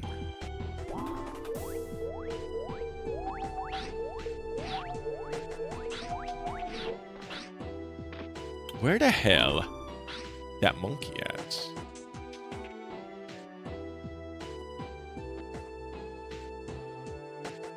Okay, this seems like the end of the line. It was to go get our legally distinct DK coin. Ow. Okay, I think the other monkey's somewhere over here. Yeah, there he is. Alright. We go baby mode.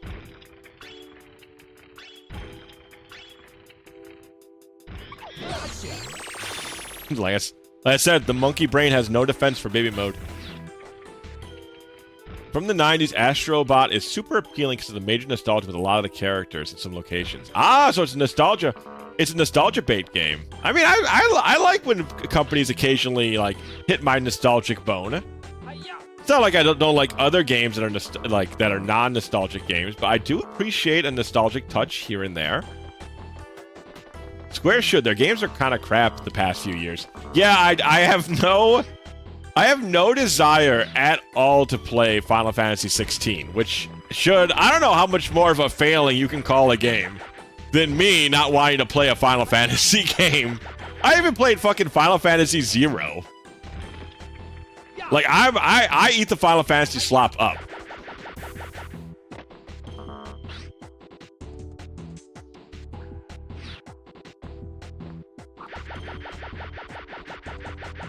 Okay, there's a button to hit in there. I see.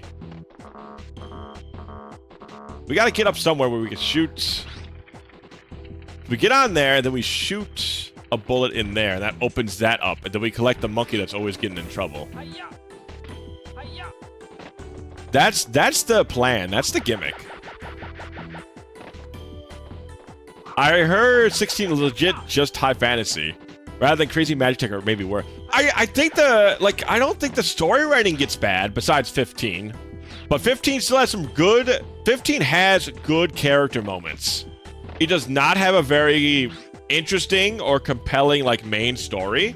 But 15 has great characters. Like, the chemistry between the boy band is very real. Like, it's a genuinely fun romp hanging out with the boys. So I feel like their writing is still good. I feel like it's just their gameplay that's... They've decided to leave behind their RPG turn-based roots, rather. Yeah, I think the main four... Arden, I don't remember too much about, but the main four they're great. They are super fun together. I don't understand why people didn't like... I can understand not liking a lot of the story of 15, but I do not understand not liking our main crew. Our main crew is very fun together.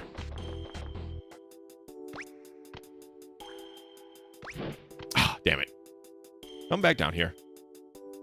All right. There you go. Yes!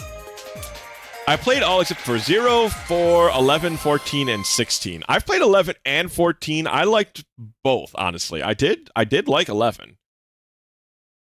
It was definitely more hardcore than you would expect, but there's a lot of fun to be had with 11. You did great. And 14, I played up to level 90, I think, on a red mage. I didn't care for the story on 14 at all. I am one of those people who don't understand you trying to put a lot of story into an MMO. But the gameplay's a lot of fun. Noctis, according to this newspaper, your dad is dead. What does it say? It says, would you like to watch this movie to know what happens? It's also, that is funny. But it's also that happens, and then there's like a kind of an emotional scene for a little bit, and then you and your boys all hop into the Rolls Royce, and you go hunting monsters for the next like 10 hours. Like it's so disconnected. It's like, oh god, my country has fallen to the invading empire. Yo boys, let's hunt some cactuars. Yeah! I call shotgun. Yo, let's listen to the jams. I'm going for it. Like I said, the main cast is very fun. I just don't like the main story. I think the main story did not work well for me, but I love the main cast. They're very fun together. Yes, we were just talking about Final Fantasy in general, because there was a little article that talked about how Square was potentially getting back into the turn-based role-playing market after the success of Expedition 33 kind of opened their eyes up to it again. Which I'm very excited about. Adios, amigos. Sleep time. Have a good night, buddy. Have a good night. Thanks for stopping by. Rest well, mi amigo.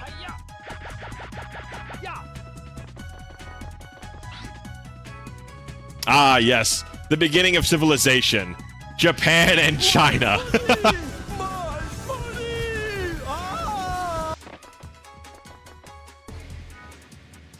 Finally exhausted the side quest in Chapter 3 of 15 of Final Fantasy 15 EV, or are you talking about your Mega Man game again?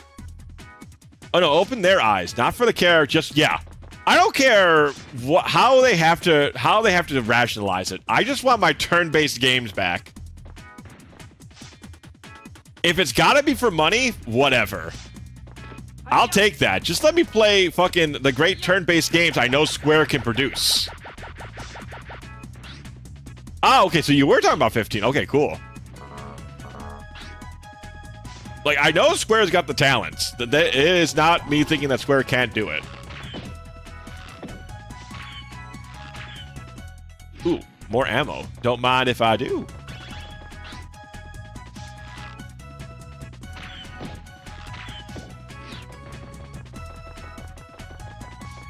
Nomuro-san, who is this? Yozora. Understandable. And what does that mean? Night Sky. And Noctis? Also Night Sky. Nomuro-san, were you mad? Yes. I mean, no. But yes. But also no. But certainly. Like I said, the talent is very much there. They just have to get their head out of their ass and realize that people like turn-based games. I don't know how that became such a fucking thing.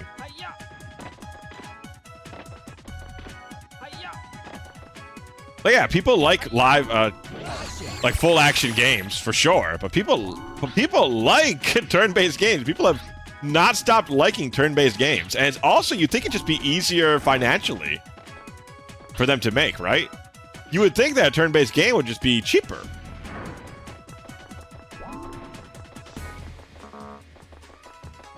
You don't got to make so many moving parts. I like the part where Ignis gets blinded. Ah, yeah, that's, man, it's been so long since I played the game. Well, 15 is an older game. Oh, 15 is an older game now, so. Well, I mean, I don't think that's going to be, that's not like a major plot point or nothing, so. You don't got to worry too much. Mostly it's just kind of a character aesthetic. Ba-doo-boo-boo. Oh, hello, hello. Welcome in, Raiders. Welcome in. Hello, Mika. Howdy, howdy, Raiders. Welcome in. Welcome in. You've just joined us as we begin. We come to the start of Civilization, which is Chinaland with China music. That is the beginning of Civilization via Ape Escape standards. Mika Ray, thank you so much for the raid, Mika. Thank you so much. Here, let me give you a shouty outy here. Before we return to the land of the rising sun. Wait, is China the land? No, that's Japan. What's China the land of? It's a land of something. I'm right. Am I just an idiot? That's very possible. That's very possible. But thank you so much for the raid. Monkey Game, have a good stream. Thank you so much for the raid. Have a good night, Mika. Have a good night. China is a land of Mika. It's Mika's land? Wow, Mika, you know, it was in the cards that you would want to raid tonight. We're in your land. We're in the land of Mika Novas. The land of the rising Mika. Oh, you have a great... Oh, Topaz. You're gonna make me blush. That's so sweet. Thank you.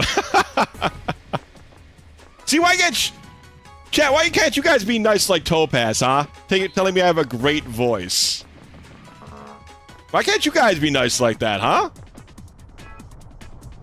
China's the land of gunpowder. In Kingdom Hearts, it's the land of dragons. Ooh, China does have a lot of legends about dragons, no? Or I guess Japan also has a lot of legends about dragons, no? They even have a legend of Dragoon, some might say. Topaz, nice. Listen. Someone complimented my voice like that. They're nice in my book. Easy peasy. My studies show that the monkeys with white pants are very alert. It's harder to sneak up on them without them being noticed. Oh yeah, you guys are in here to see that when you go baby mode like this, the monkeys don't know how to react. You crawl at them like this, and this technique is literally undefeatable. Okay, yes. Oh, no, come on. My chat doesn't compliment my voice, despite doing so earlier tonight. Yeah, they don't do it enough. Okay, all right. Well, you literally... It's the one time you could actually get me with that. But, okay, all right. Baby mode's typically all right, whatever. Baby mode is typically invincible. Come on. Oh my! Oh come! Okay. All right, spin attack. There you go. Spin in place. They'll eventually run into me. What have you guys done for him recently? VZR, you're asking the right kind of questions. You're asking the right kind of questions. I like your kind of attitude. We need more questions like that in the world. We need more people asking the really hard questions, the really hard biting questions. Run a small romantic card business. We record sexy lines that play in a Valentine cards when you open them. Oh, Valentine, would you put away the can opener this year? Winky face. Is that working? Oh no! Oh no. Is that working? Is that doing something? Is that the beginning of a romantic card? A harlequin, if you will. Oh my god. Kato, you're a fucking genius, my friend. You're an absolute genius. Great. I wanted to show the new guys how invincible baby mode typically is. And this is the one time where going baby mode doesn't do jack shit. Alright, we'll just spin in place. That'll hit somebody eventually. Nope, that'll hit me. Sounds like the beginning of a sexual horror. That was not my intention. Are we vampires? I mean, I am, but are you now? I feel like that's a lot. That's a lot to add onto one character. I feel like I'm becoming that OC do not steal. Oh, come on. Come on.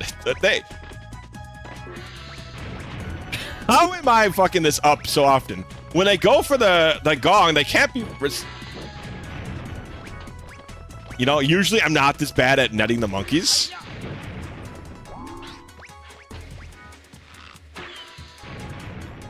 Oh, I can summon the gongs. Oh, two can play this game.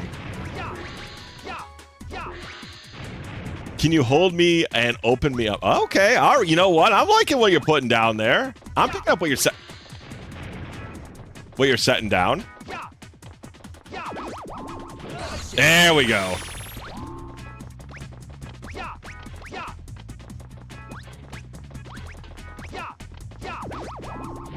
There! Golly. Can go in for the monkey side. I'm trying to bag every single ape from chimpanzee to chimpanzee. They're not going to make a monkey out of me.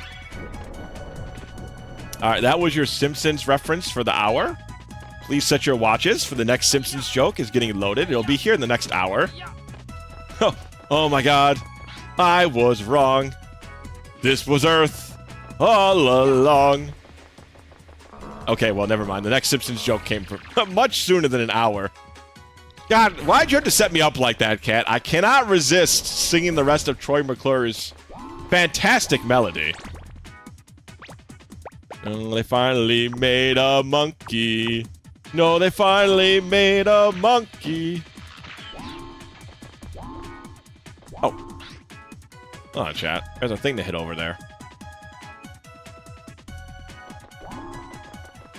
Can he swing from a... that's the Spider Pig song. Don't remember it. Fuck. I haven't seen the Simpsons movie enough. I'm gonna scare the shit out of this monkey.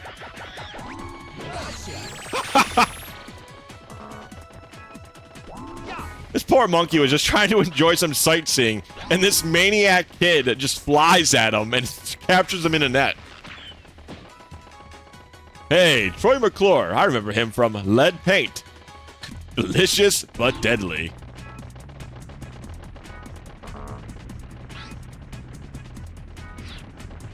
Oh, man. God, I haven't seen the Simpsons movie in a really long time. I did see it, though. I'm not the biggest movie guy, but I did see the Simpsons movie. Surprisingly enough, I like the Simpsons. I know. You could not tell by the multiple references I make daily, but I do like the Simpsons quite a bit.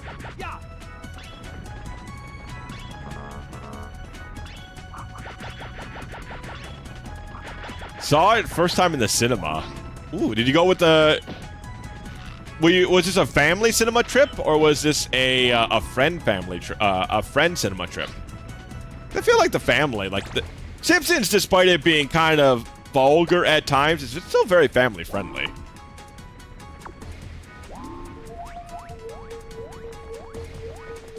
Monkey, monkey, where is the monkey?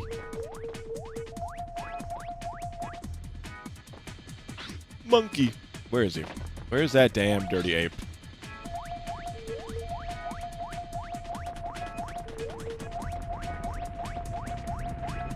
Alright, I guess the damn dirty ape's over here. Monkey.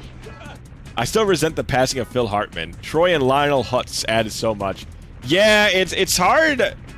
It's hard to fill the shoes of a voice actor like that, right? It's hard to fill the shoes of a voice actor that prolific, really. Da, da, da, ba, bum, ba, da, ba, ba. Okay, that's not what... Oh, I think I know what we do here.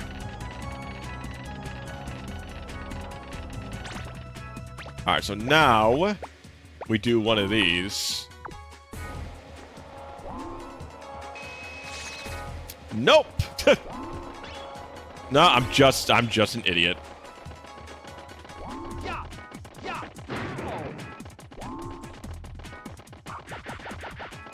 Man, get your pothead ass out of here. Oh, I didn't know I could kill him with that. Shame we lost Leonard Nimoy too. I mean, it's always a shame when anybody passes, but of course, you know, a celebrity, especially a voice actor, someone who's done such great work, makes it a lot tougher. Makes it a lot tougher.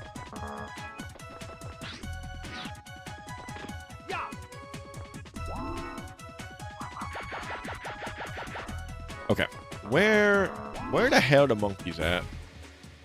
Ayo, where the monkeys at? All right.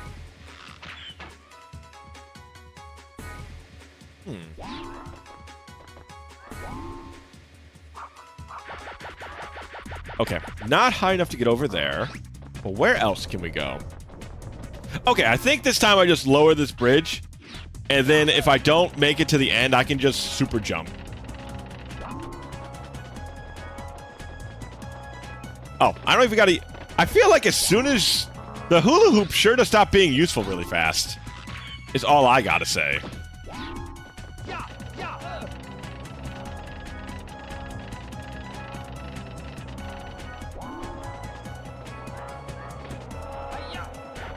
You see, I suppose you're supposed to hula hoop that, but when you give me a triple jump, it kind of negates a lot of the hula hoop. All right, I'm gonna just start crawling. I bet you anything there's a monkey up here.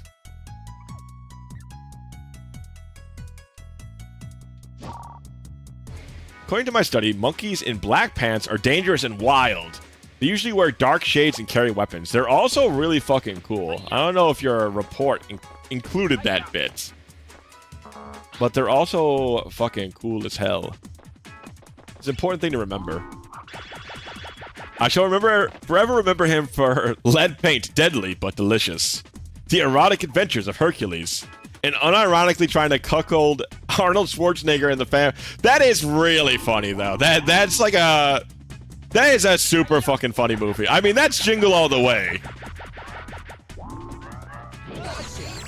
Jingle All the Way is a fucking classic.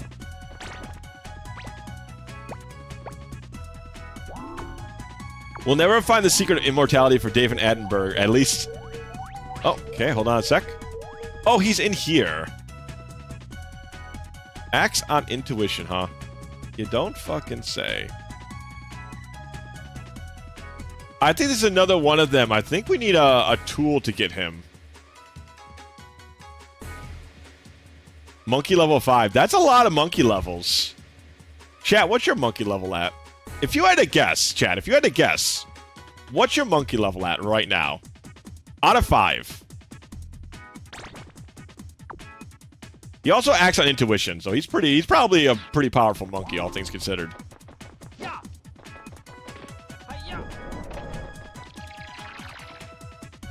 It's over 9... Cat, you're saying you're over monkey level 9,000? That's pretty... You're asking for... You're trying to say you're pretty monkeyed. That guy was a monkey level 5. You're saying you're 9,000. Am I stupid? Okay, there we go.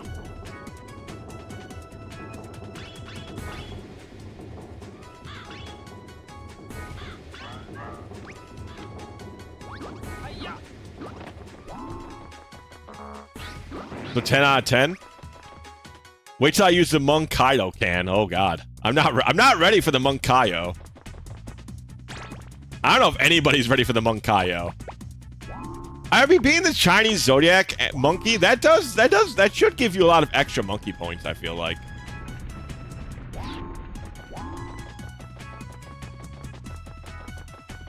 Is Monk Kaido, are we talking about like Kaioken? Is that the kind of Monk Kaido we're talking about?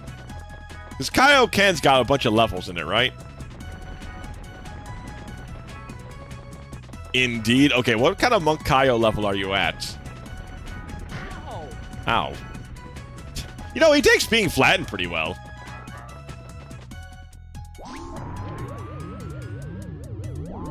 Ah, okay.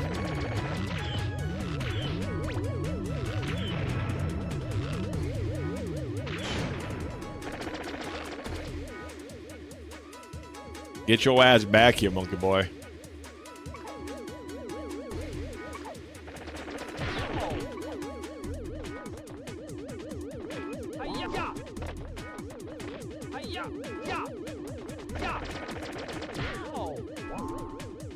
Alright. That's it. I'm gonna pull out the heat seekers.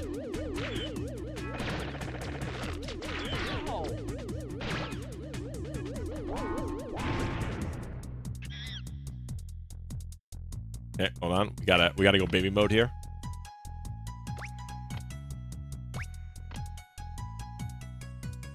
There you go.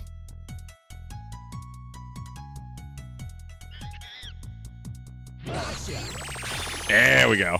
I don't, like I said, I don't know why curling in a ball just stops all monkey thought, but it puts them right on puts the kibosh on it real quick. None yet, but minimum is ×2. Okay, all right, buddy. I'm sorry. I didn't mean to step on your monkey-based toes. Great.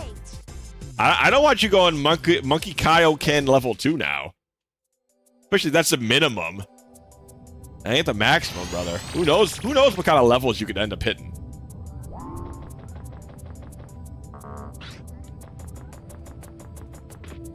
I feel like I don't know. I feel like I should watch Dragon Ball Super. I haven't seen Dragon Ball since Z. I don't think I finished the Buu Saga. I think I fell off around the Buu Saga. But I've heard so many good things about Super. I wonder if I would get lost on it, or if it's just kind of simple enough. Okay, so we've gone to Japan land. Now we've gone to China land. And now we're in Europe land. Which has onion people in it for some reason. I don't know what the onion people are doing in Europe land.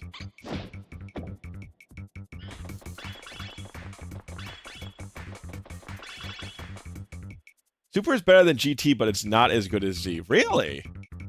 I got the impression people liked it more than Z. But, you know, that goes to show. I've heard good things about Super, though. I've heard good things about it. They're like ogres. They have... Ah, I see. The precursor to Shrek is here.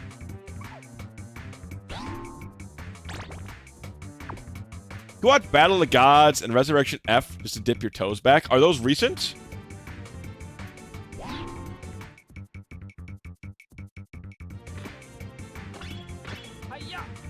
All right, let me get a brand new shirt with all these dollar bills.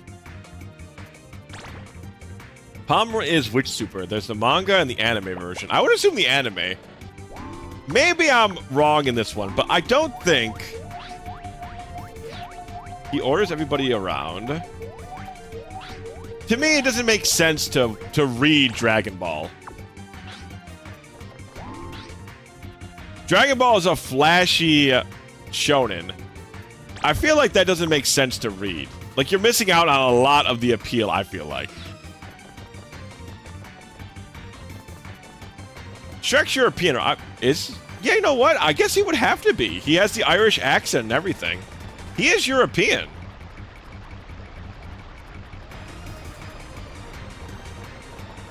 Okay, I feel this... Yeah, it goes to the next area. Gets beat up a lot. Poor Igor. Okay, where the hell is Igor hiding? He's hiding around the castle.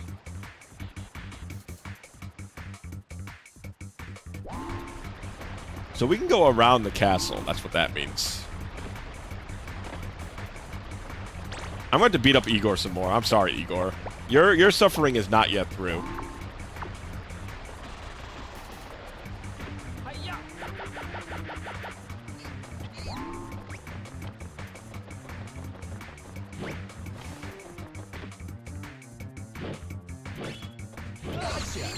Sorry, Igor. You have not yet begun to suffer. Oh, I meant to double jump. Oh, damn. Super, as in anime, has been criticized as lazy, and I can agree. Oh, just put that up there. So there's not much that really feels that interesting at that point. It makes tons of plot holes for previous series. For example, Frieza's new transformation, but it's simply a palette swap of his final form to gold. His final form to gold is what I mean. Really is no creativity. I don't know. I feel like they don't... People who like Dragon Ball, I feel like they're just in it for the... like the fights, right? They don't really... The creativity is not so much... Because they don't do creative fights, right? They just do power level, screaming, punching. But it's supposed to look cool and dynamic. So that's why I feel like the anime is the only way to watch it. Or the only way to ingest Dragon Ball content. That's perhaps my hot take on the subject.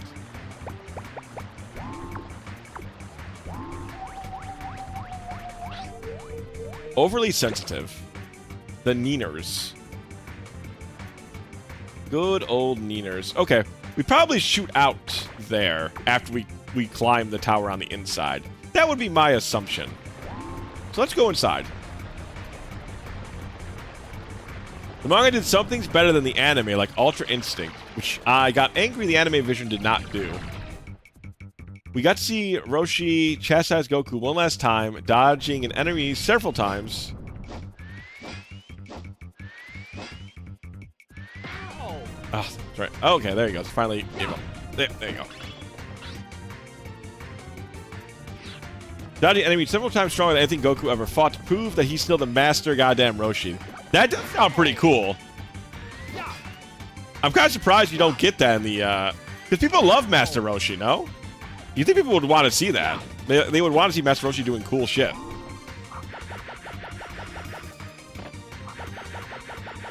I thought we could maybe sneak out the window. But I suppose no. Fights on Super are good, but there's no build-up to them. Characters appear with no explanation and it lacks tension. Hi-ya. I guess they just want to have like cool scenes with like memorable characters. I know they have like stuff for like the android twins, which people really like.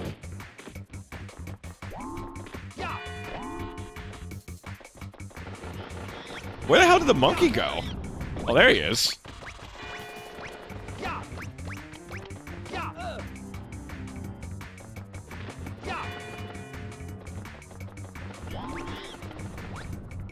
Alright, we go baby mode. Yeah, like I said, they just don't, they just can't handle baby mode. Which honestly, the chastising is Roshi. Goku, I'm disappointed you've learned nothing. Why do you practice martial arts for? To be powerful, is that all? We don't practice martial arts to conquer enemies, but to conquer ourselves. Yeah, that definitely does not seem like a Goku thing. I feel like Goku's characterization, at least for somebody that's not like super into it like me. Studied piano with Ludwig. Oh wow, I didn't know he was a streamer. Hey, that's my funny man streamer joke.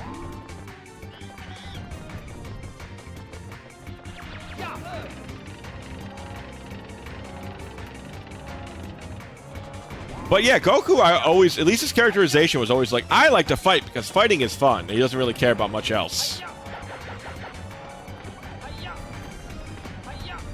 Hiya! Here's people loving Android 17 and 18. Here's me liking Android 16 because he likes...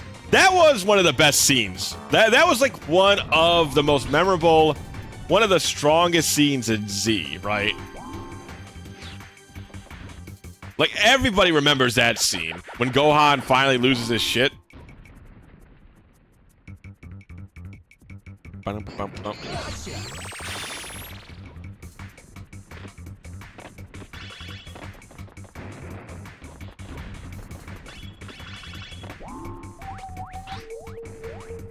And he studied piano with Ludwig. Where the hell is that boy at?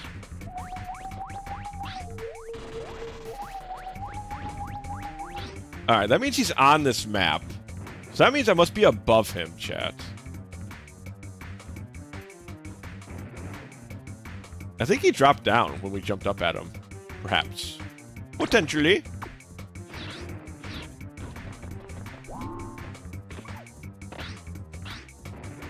I think he's right down there, actually.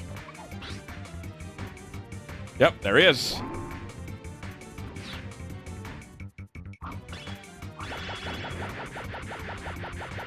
Incoming! I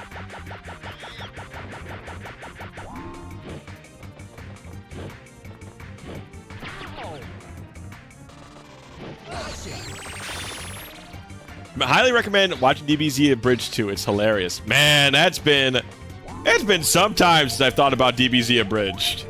That's some time I've thought about that YouTube series. God, you guys remember the time when YouTube was basically nothing but people doing a bridge series of anime? That used to be the go-to thing that literally everybody and their mama made. Like, there was Berserk abridged, there was Hellsing abridged, there's always, obviously, Yu-Gi-Oh! Abridged. There was all these abridged series. Fun fact, the scene when 16 dies... It plays the song Messiah, right? Because of rights issue on Mexico TV airing. Messiah did not play, and it was just silence with sound effects. The bird, flapping wings, and Gohan's scream. Frankly, it was better that way than with the Messiah. I can see that. It's a very emotional scene. You don't really need... Music obviously helps, but going without music also just makes it super, like, dramatic as well. It's much more heartbreaking without the music, I feel like.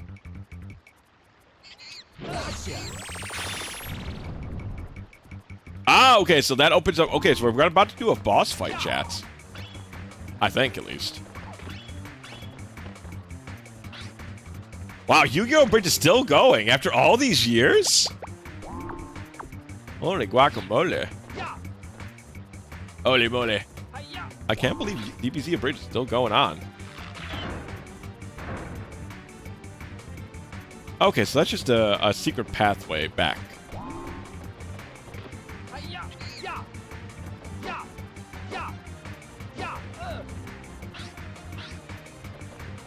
What the hell is this thing?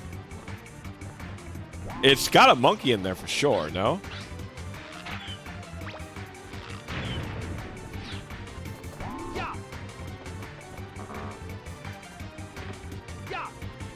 I guess we just don't have the tool to open this thing yet. Need a post-game weapon? Ah, that makes sense. Huh. Okay, I guess that's why that bridge opened up to bring us back to the beginning, right? I do. I almost made one, but the raws I needed were impossible to... Oh, what were you planning to make, Kato? Remember when YouTube used to have 100 ads per video? I remember. That one I remember pretty well, unfortunately.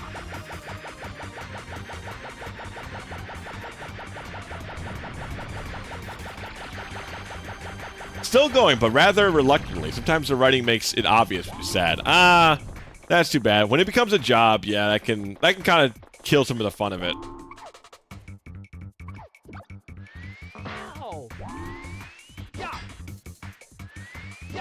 Because I'm sure the people who do that are probably making, like, you know, their livelihood off of it.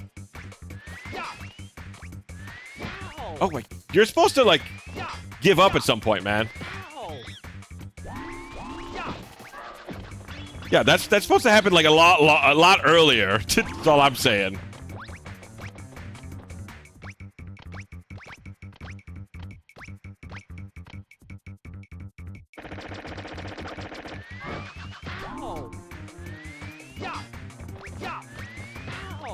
Oh yes. All right, whatever. Just gonna go up here.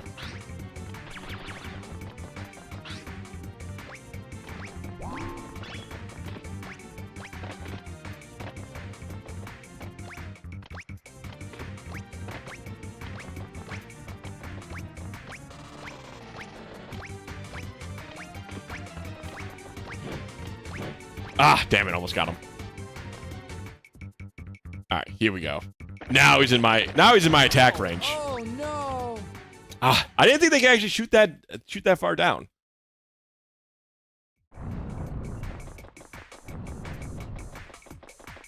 Alright, whatever. I do have the explosive ammo. I think you just need explosive ammo to kill these guys.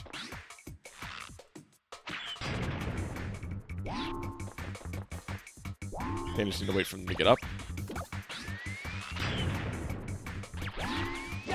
Nope, you just kind of have to hit them a bunch. Oh, I know. I can just do this. Nope, never mind.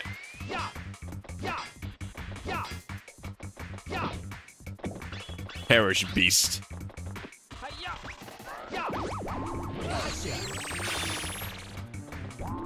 Huh.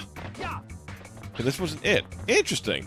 My friend and I wanted to make Tekkamon Bridge. Tekkamon being like an old 70s anime that had super campy, short-lived English dub. Ah! Like Adam West campy. Interesting. Yeah, I've never heard of that one. I bet you that would have done pretty great.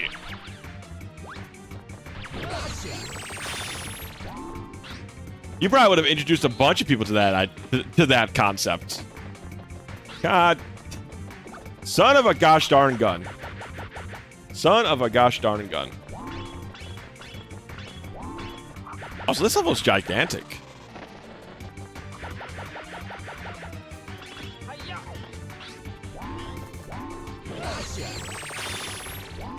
That was also the cool thing about a bridge series at the time, right? Like, a lot of people who never heard of these shows before got a chance to actually see what they were about. I bet you, like, the Abridged series probably made, like, genuine fans for, like, Berserk and Yu-Gi-Oh! And things like that. The people wanted to know where the silly stuff they got came from.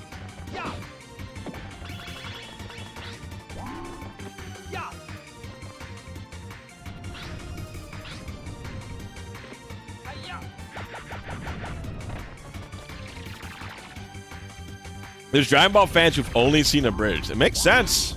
It does make sense, as weird as it sounds. I feel like it's kind of fucked up this monkey's hanging out by a guillotine.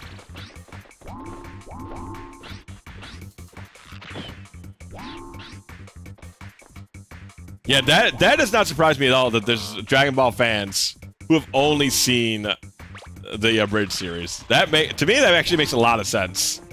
Les monkeys.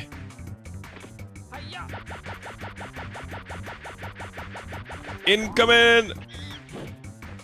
Wow, these are a lot of prisoner monkeys in here.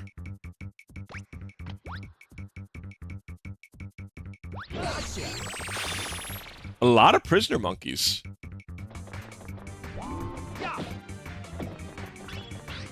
I think it's wholesome that a bridge series can turn almost any janky, unperfect thing, or even things people make fun of different series for, and a bridge series can turn that into endearment. I think it's great as well. Like I said, also, hello, Sano. How's your night going? It is good to see you. Before I start waggling my tongue here, want to get you a nice greeting. But yeah, I think it's really cool. I like a bridge series is one of the better things to come out of YouTube. I feel like.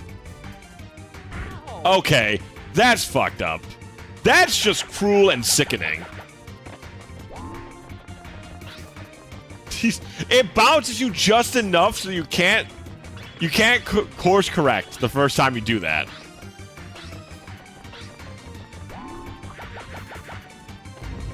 I think that was a great time of YouTube. Especially when people were doing... I mean, I understand people want to do it to also, like, make a living. And don't get me wrong, I'm not totally against that. But I do think, you know, money always has a way of influencing things, right? As unfortunate as it is, as everybody needs money to live, but you put money into creative endeavors, and that is, of course, going to change how the project feels.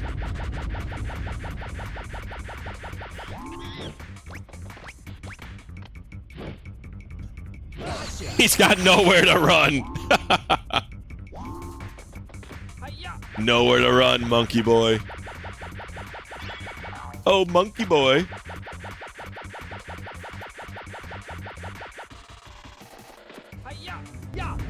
The commercialization of YouTube did really make the site more boring. Yeah, to a certain extent, it certainly did. I mean, for some people, though, it got them, you know, people who would have not made content anyways were trying to make a living, and maybe that also helps their creative endeavors, you know, get legs, because now they can attempt to make something really interesting because they need the money to live.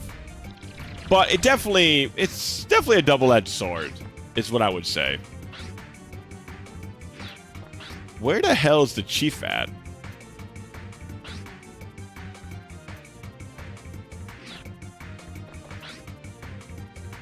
I feel like we gotta kill the boss monkey. But I still haven't found the boss monkey. DBZ ended up canceled because the team started selling merch based on... Oh yeah, that's a big no-no. So you take down... Yeah, that's gonna happen. That is a little silly. That's a little foolish. Everything is all there to watch now, but they had to agree to no longer continue. So Boo Saga never happened. That is a shame. I mean, it is... I would say it's a little foolish to try and sell merch based on a property you don't own. But it is a shame that it had to end. Where is this, the Sasuke Uchiha monkey? That's what I'm saying, brother. Where the hell he hiding out at?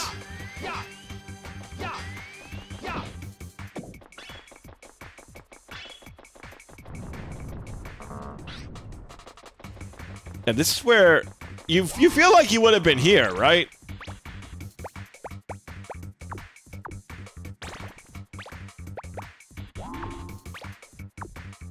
Oh my god, there's so many monkeys in here.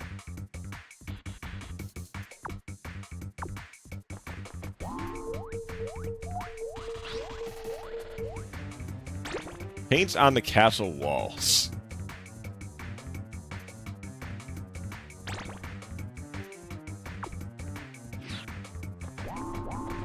Hi-ya!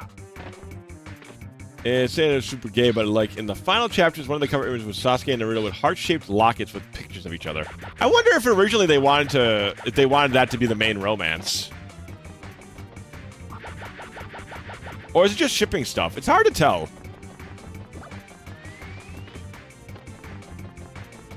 I know a lot of people got the image of Naruto and Sasuke being like potential lovers at some point. I kind of wonder if that was ever intentional for the writers. Hi-ya! Yeah, that's the accidental kit where they get knocked into each other. Hi-ya! Hi-ya! Told me imagine hating him so much you make your bros gay by accident. That's Kishimoto. Jesus. I guess that's one way to react, I suppose. Hi-ya! Alright, I'm gonna see if I can find them. If I don't find them soon, I'm just gonna... We'll see. Let's see if I can get over here first. Hi-ya! Maybe that's it, because there's cookies over here. Perhaps it's a health pickup before we fight the boss.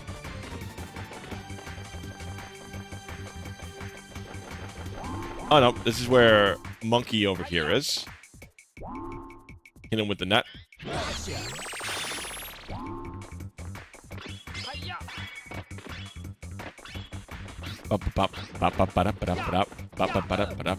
Alright, start giving the old 1-2 tap of my shoes ballet dance.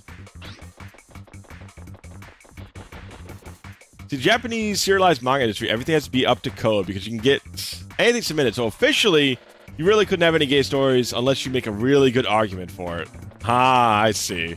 So I do wonder if maybe it was originally supposed to be something like that. Especially if the end card is that. That's kind of a little blatantly playing your cards on the table. Sakura proceeded to have no impact outside of merch. Yeah, I did always like Hinata. I thought always was kind of an interesting match for Naruto. It's like it's the opposites attract sort of situation, right? I thought that was cute. Good lord, is he really inside? I mean, the boss man's got to be inside the castle, but I thought I explored every inch of that damn castle.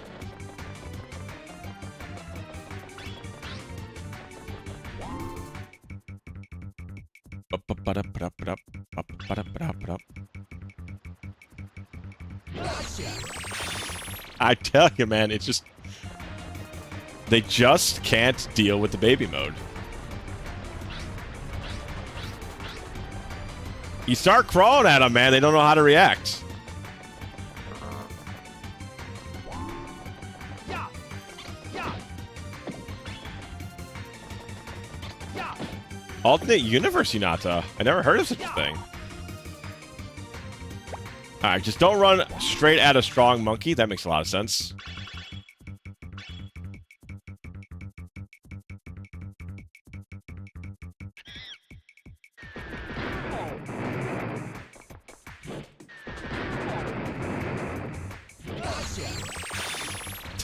Well, I mean, that probably wasn't the way they wanted me to take him, but, you know.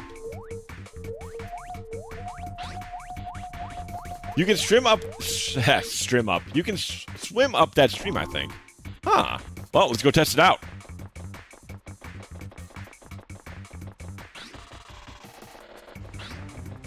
I'm thinking of a character that looks like Hinata, but... okay. I mean, I wouldn't be surprised if there was alternate versions. It would not surprise me.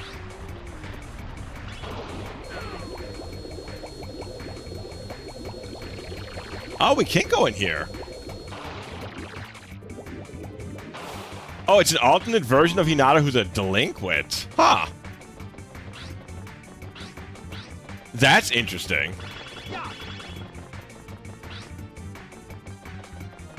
Okay, maybe this was the way to go. This seems kind of evil.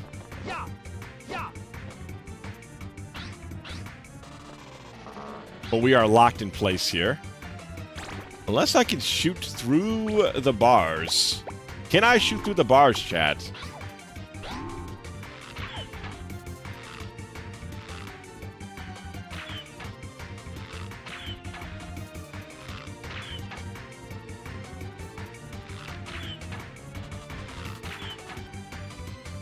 I can shoot through my bars, but not their bars. Okay, so we can't go through here, but there is a basement, apparently. Good lord, this level's massive, dude. The other levels are like short little romps compared to this one. Using a new computer right now because my other computer ran out of data, including internet cookies. Oh, man. Oh, plus your button stopped working. Damn. Yeah, that's... You definitely have to get a new computer at that point, or at least swap over to something else.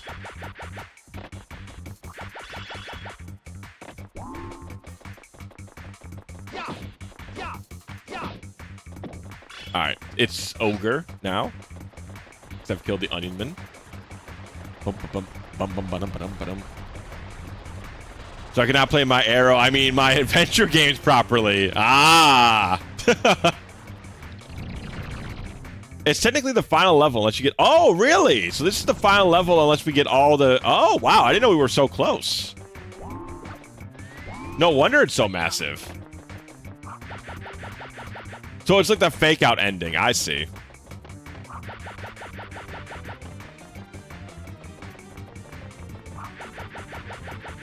Let's see. Can we beat this tonight then? Or at least beat the... depends how much longer it takes to find. I only have so much energy. Sony literally said, we want Donkey Kong, huh? It sure seems to be the case. That genuinely seems to be the attack, the train of thought here.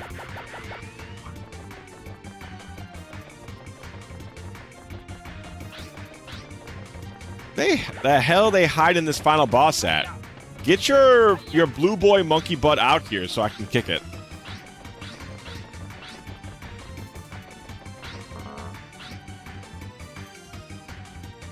Okay, nothing else up here. I think we've already been over there before. Pretty sure this is where there's just like a monkey chilling over here that we already caught. But let's go see. Maybe I missed an entrance somewhere.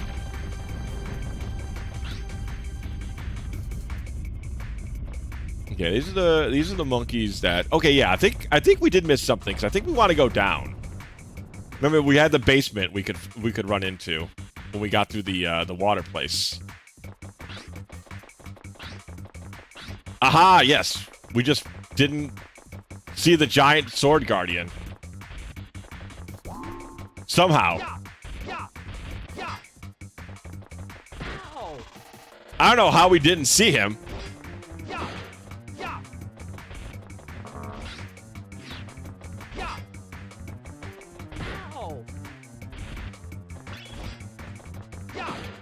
Okay, I gotta wait for him to hit his blade into the ground.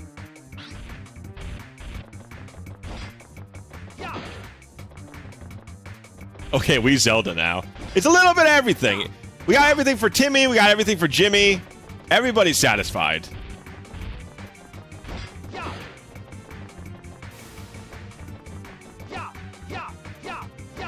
Yeah, yeah.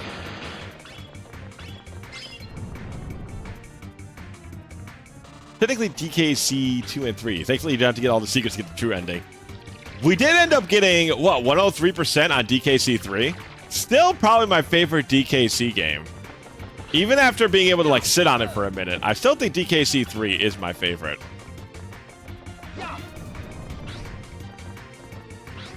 Okay, so that opens up that leads us back to the waterfall.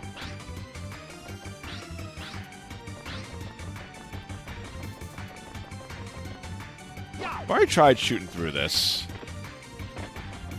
Yeah, it took me a while to find this. I don't know how we missed the giant Iron Knight. I kind of know how I missed it. It's getting late at night.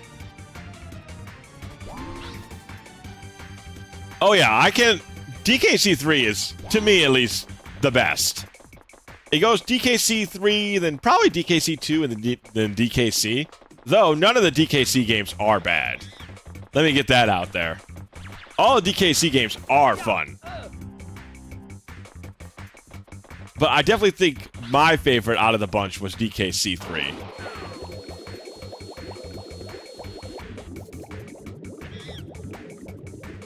Oh yeah, that's right. We can actually... I forgot. We can actually shoot. Not that we need to, but we can.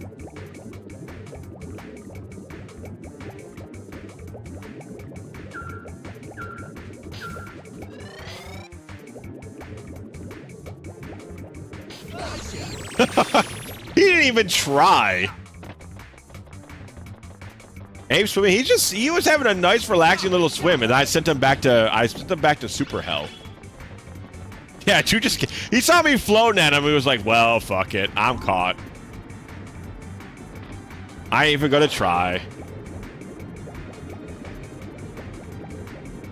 Can I just like? Oh yeah, I can just do that. Fuck this platforming.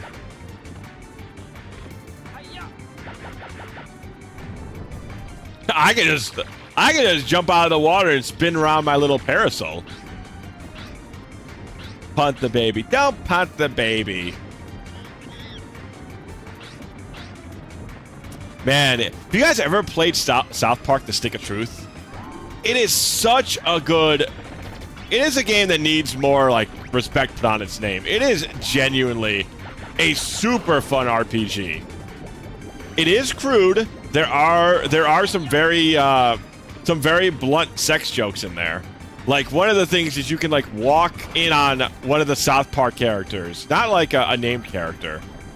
Just a nameless character. You can just walk in on them wanking it. Both a guy and a girl. Which is not really like a joke. It's just kind of... And then you also walk in on your parent... Well, you don't walk in. Your parents are doing it in the background. So it's yeah, South Park crude, to say it ain't so, but it's a little bit more than usual. It's got a couple more sex jokes than you might be ready to see. But that being said, it's still it's the RPG system's simple and fun. The story's really silly and enjoyable. It gets you the closest that you'll ever have to a video game experience of just playing pretend with your buddies. Like, it even has the experience of you having to, like, you're in the middle of a RPG, like, tactical battle grid, and occasionally the kids will just say, car, and then the fight stops, and all of the kids get out of the road, and then the, whoever's driving the car will say something bad at the kids. And then you'll go back to the battle. Like, it's really charming.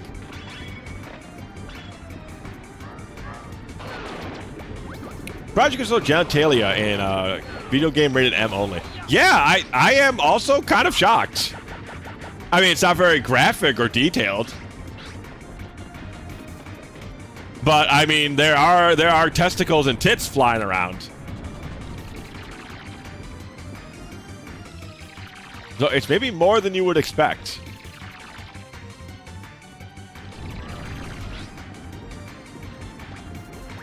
Yeah, I think now the little place opened up on the top of the building. So now we can go over there and enter.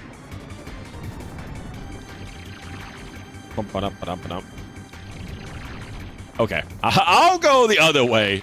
I think he was trying to help me out. But yeah, it's a very charming game.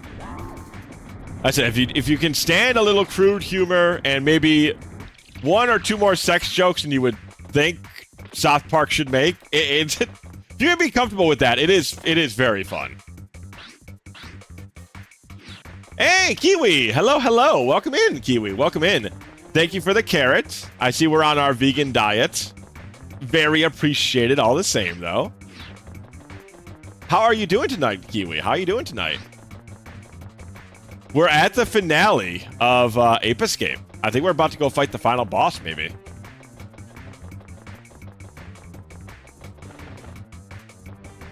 Hopefully hopefully it won't be too challenging and I can beat it on the later portion of my stream, when I usually get a little sleepy, but still. Balanced diet is important. Too true. Too freaking true, my friend.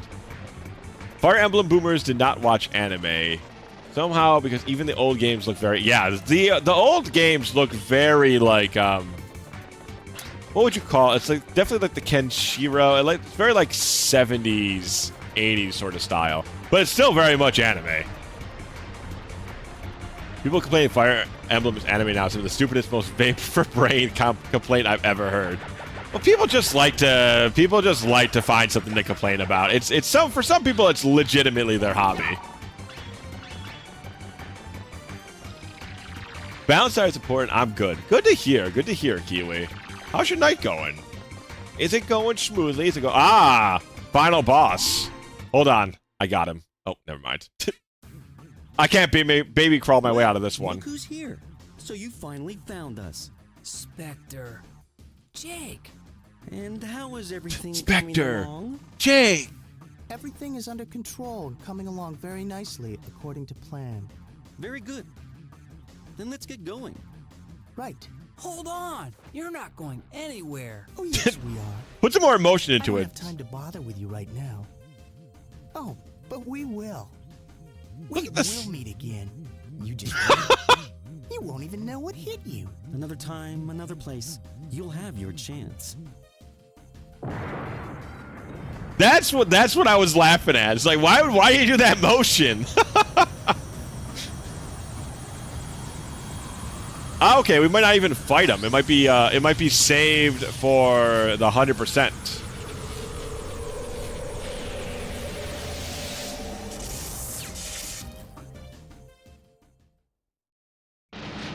Oh, no, we have something to fight. Oh, we have Giga. Yeah. Do we have to fight him the same way, where we just let him attack and then hit his butt? I think I gotta shoot the things up top there after he swings. I think that's the plan. Nope. I think I hit him? He do be jorking a little bit, just a little bit.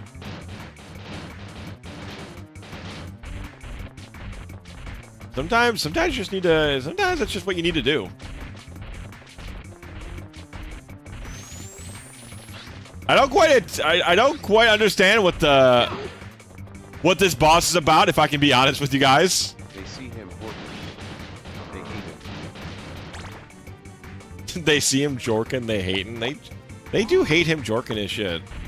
They do hate.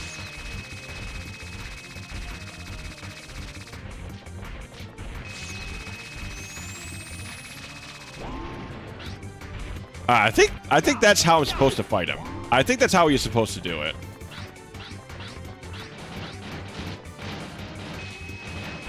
We just start shaking our hips at him. We just run in circles at him. I love his fucking Naruto run, man.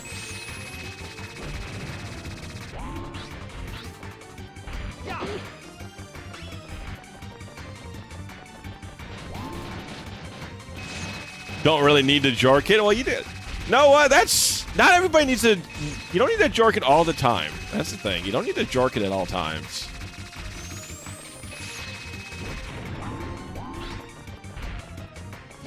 I'm definitely hurting him, but this is definitely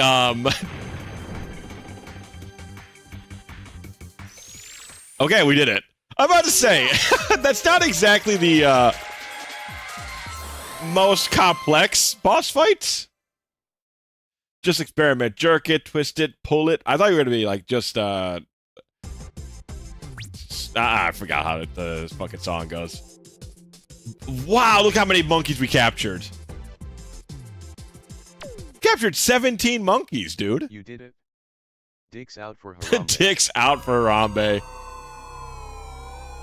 We are truly the savior of the monkeys. Kind of? I guess we're sending them back. We're sending them back in time and in jail. What's going on here? Oh, he's got something to say. Oh, this is this is Monkeyopolis, dude.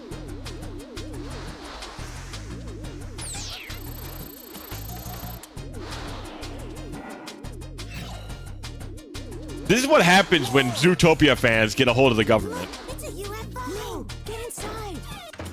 All right, that was my best joke today. Please help me.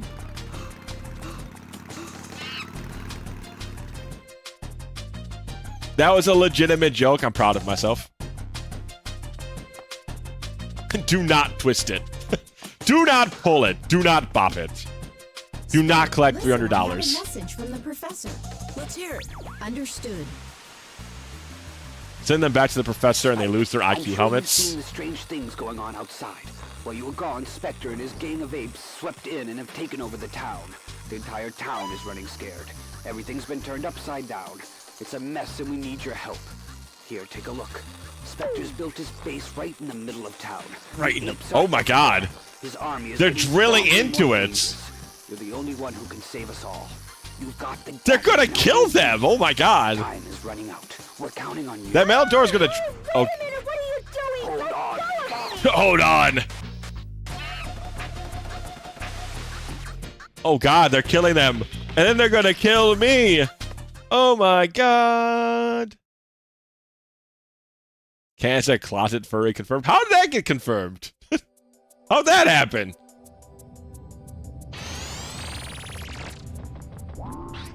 All right. Woof.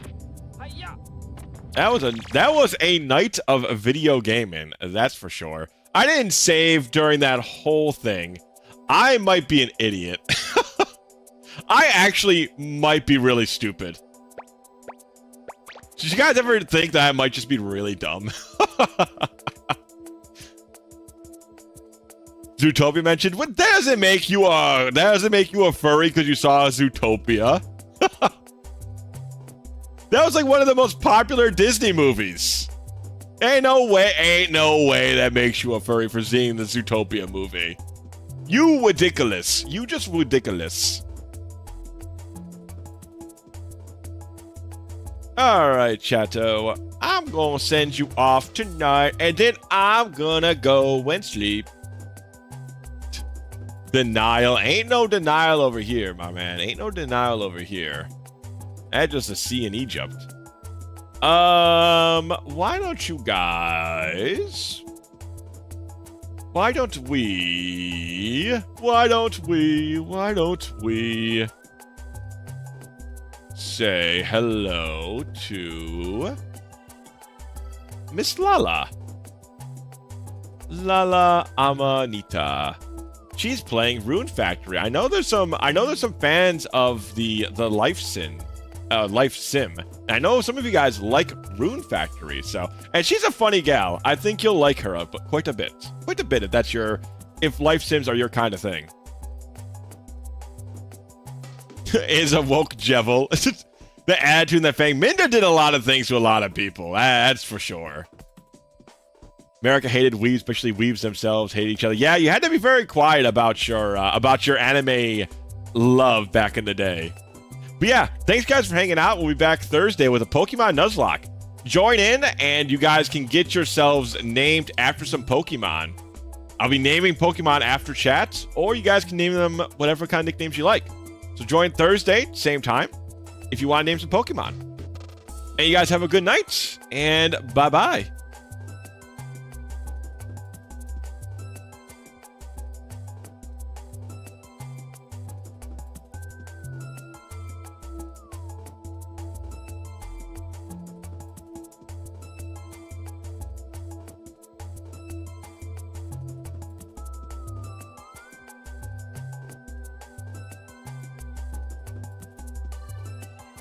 No.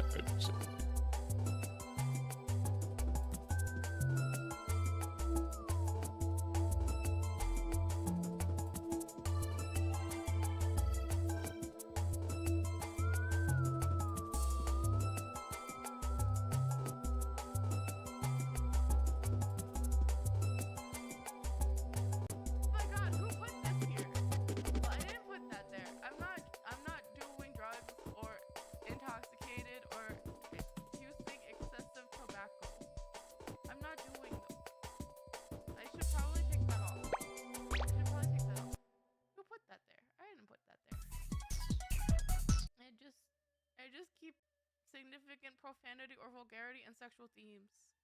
It's because we were talking about drugs once. Not me. I don't do those, but we were talking about them. Hi, welcome readers. Hi, hello, hi, welcome. Hi, hello, hi. How you doing? Hi. Raiders, if you guys need to get some food, get some sleep, get some potty, get whatever you need, please feel free. But if you want to stick around, my name is Lala. I'm Anita. I'm the sleepiest forest cat, and I like to play cozy games, farming sims, RPGs, meow, meow, meow, meow, meow, meow, meow. And also Elder Scrolls. We like Elder Scrolls. Hi. Don't I remember the DARE program? No, I think I might be too young for the DARE program. If you could believe it.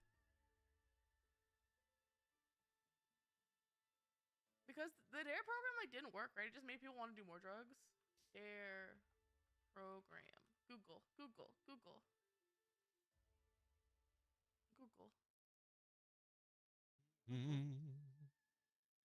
Or maybe they just didn't do it at my house, at my school. DARE program dates.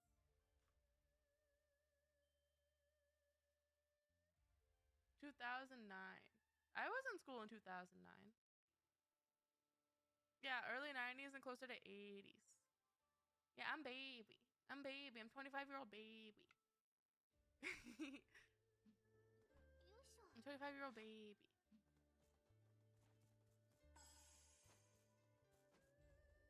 They dared them to do more drugs. Grown-ass woman. No, 25-year-old baby. Ask my dad about DARE. I think he's too old. My dad is 70 years old. My dad is unironically 70 years old.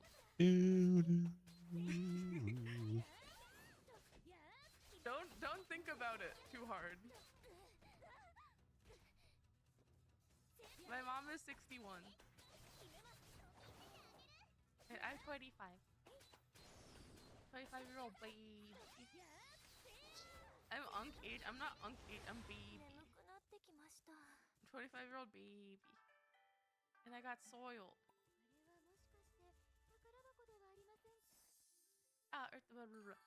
Ginger stir fry. Yummy.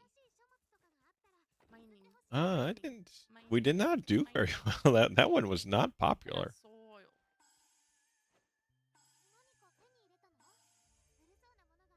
What if I hold RT?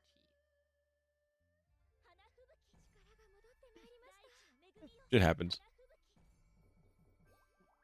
Okay. The stream really helped. The raid very helped. Much helped though. Sacred treasure. Drum dance. Boost. Oh, I fuck. Oh, I fuck. Oh.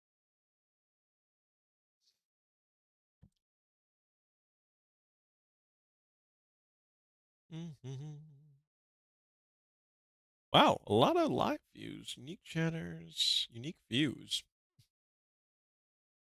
Interesting. That might have helped then. We just gotta keep trying it though for now.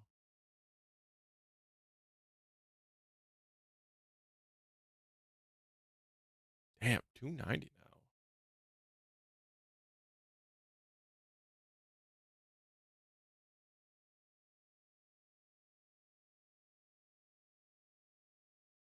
Yeah, Topaz is seems very nice. I think I've seen her before.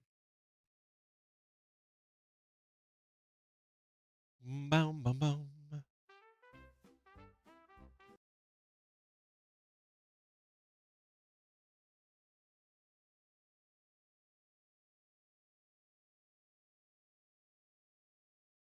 Let's see.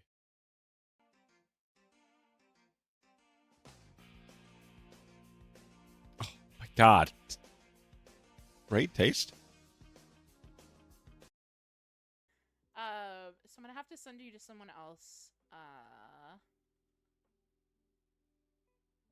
gonna send you to someone we haven't visited yet, actually.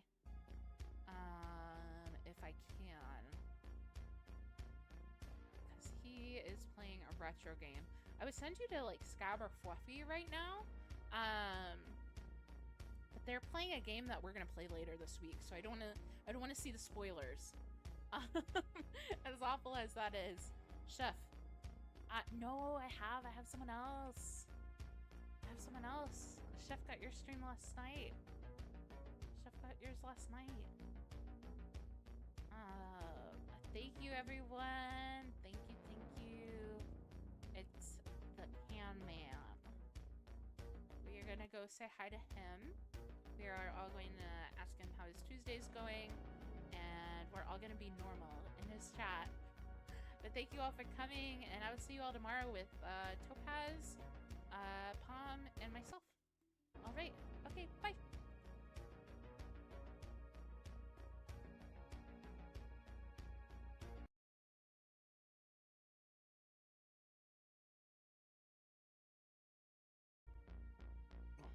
Okay, I want to see if this is the guy I think it is.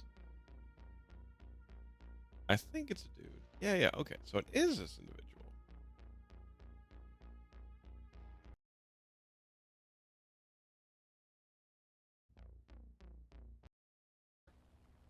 Lots of things go well for her.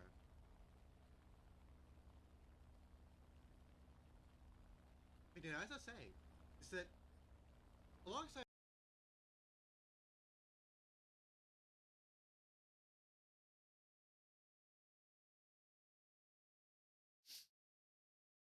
The raid definitely helped me end at 10 plus, which is nice.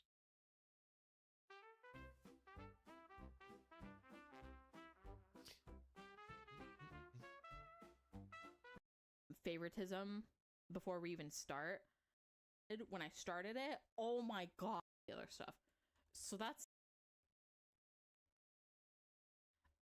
but it's another shot where you want to, just because of the Maybe they seem to all be pals. That's cool.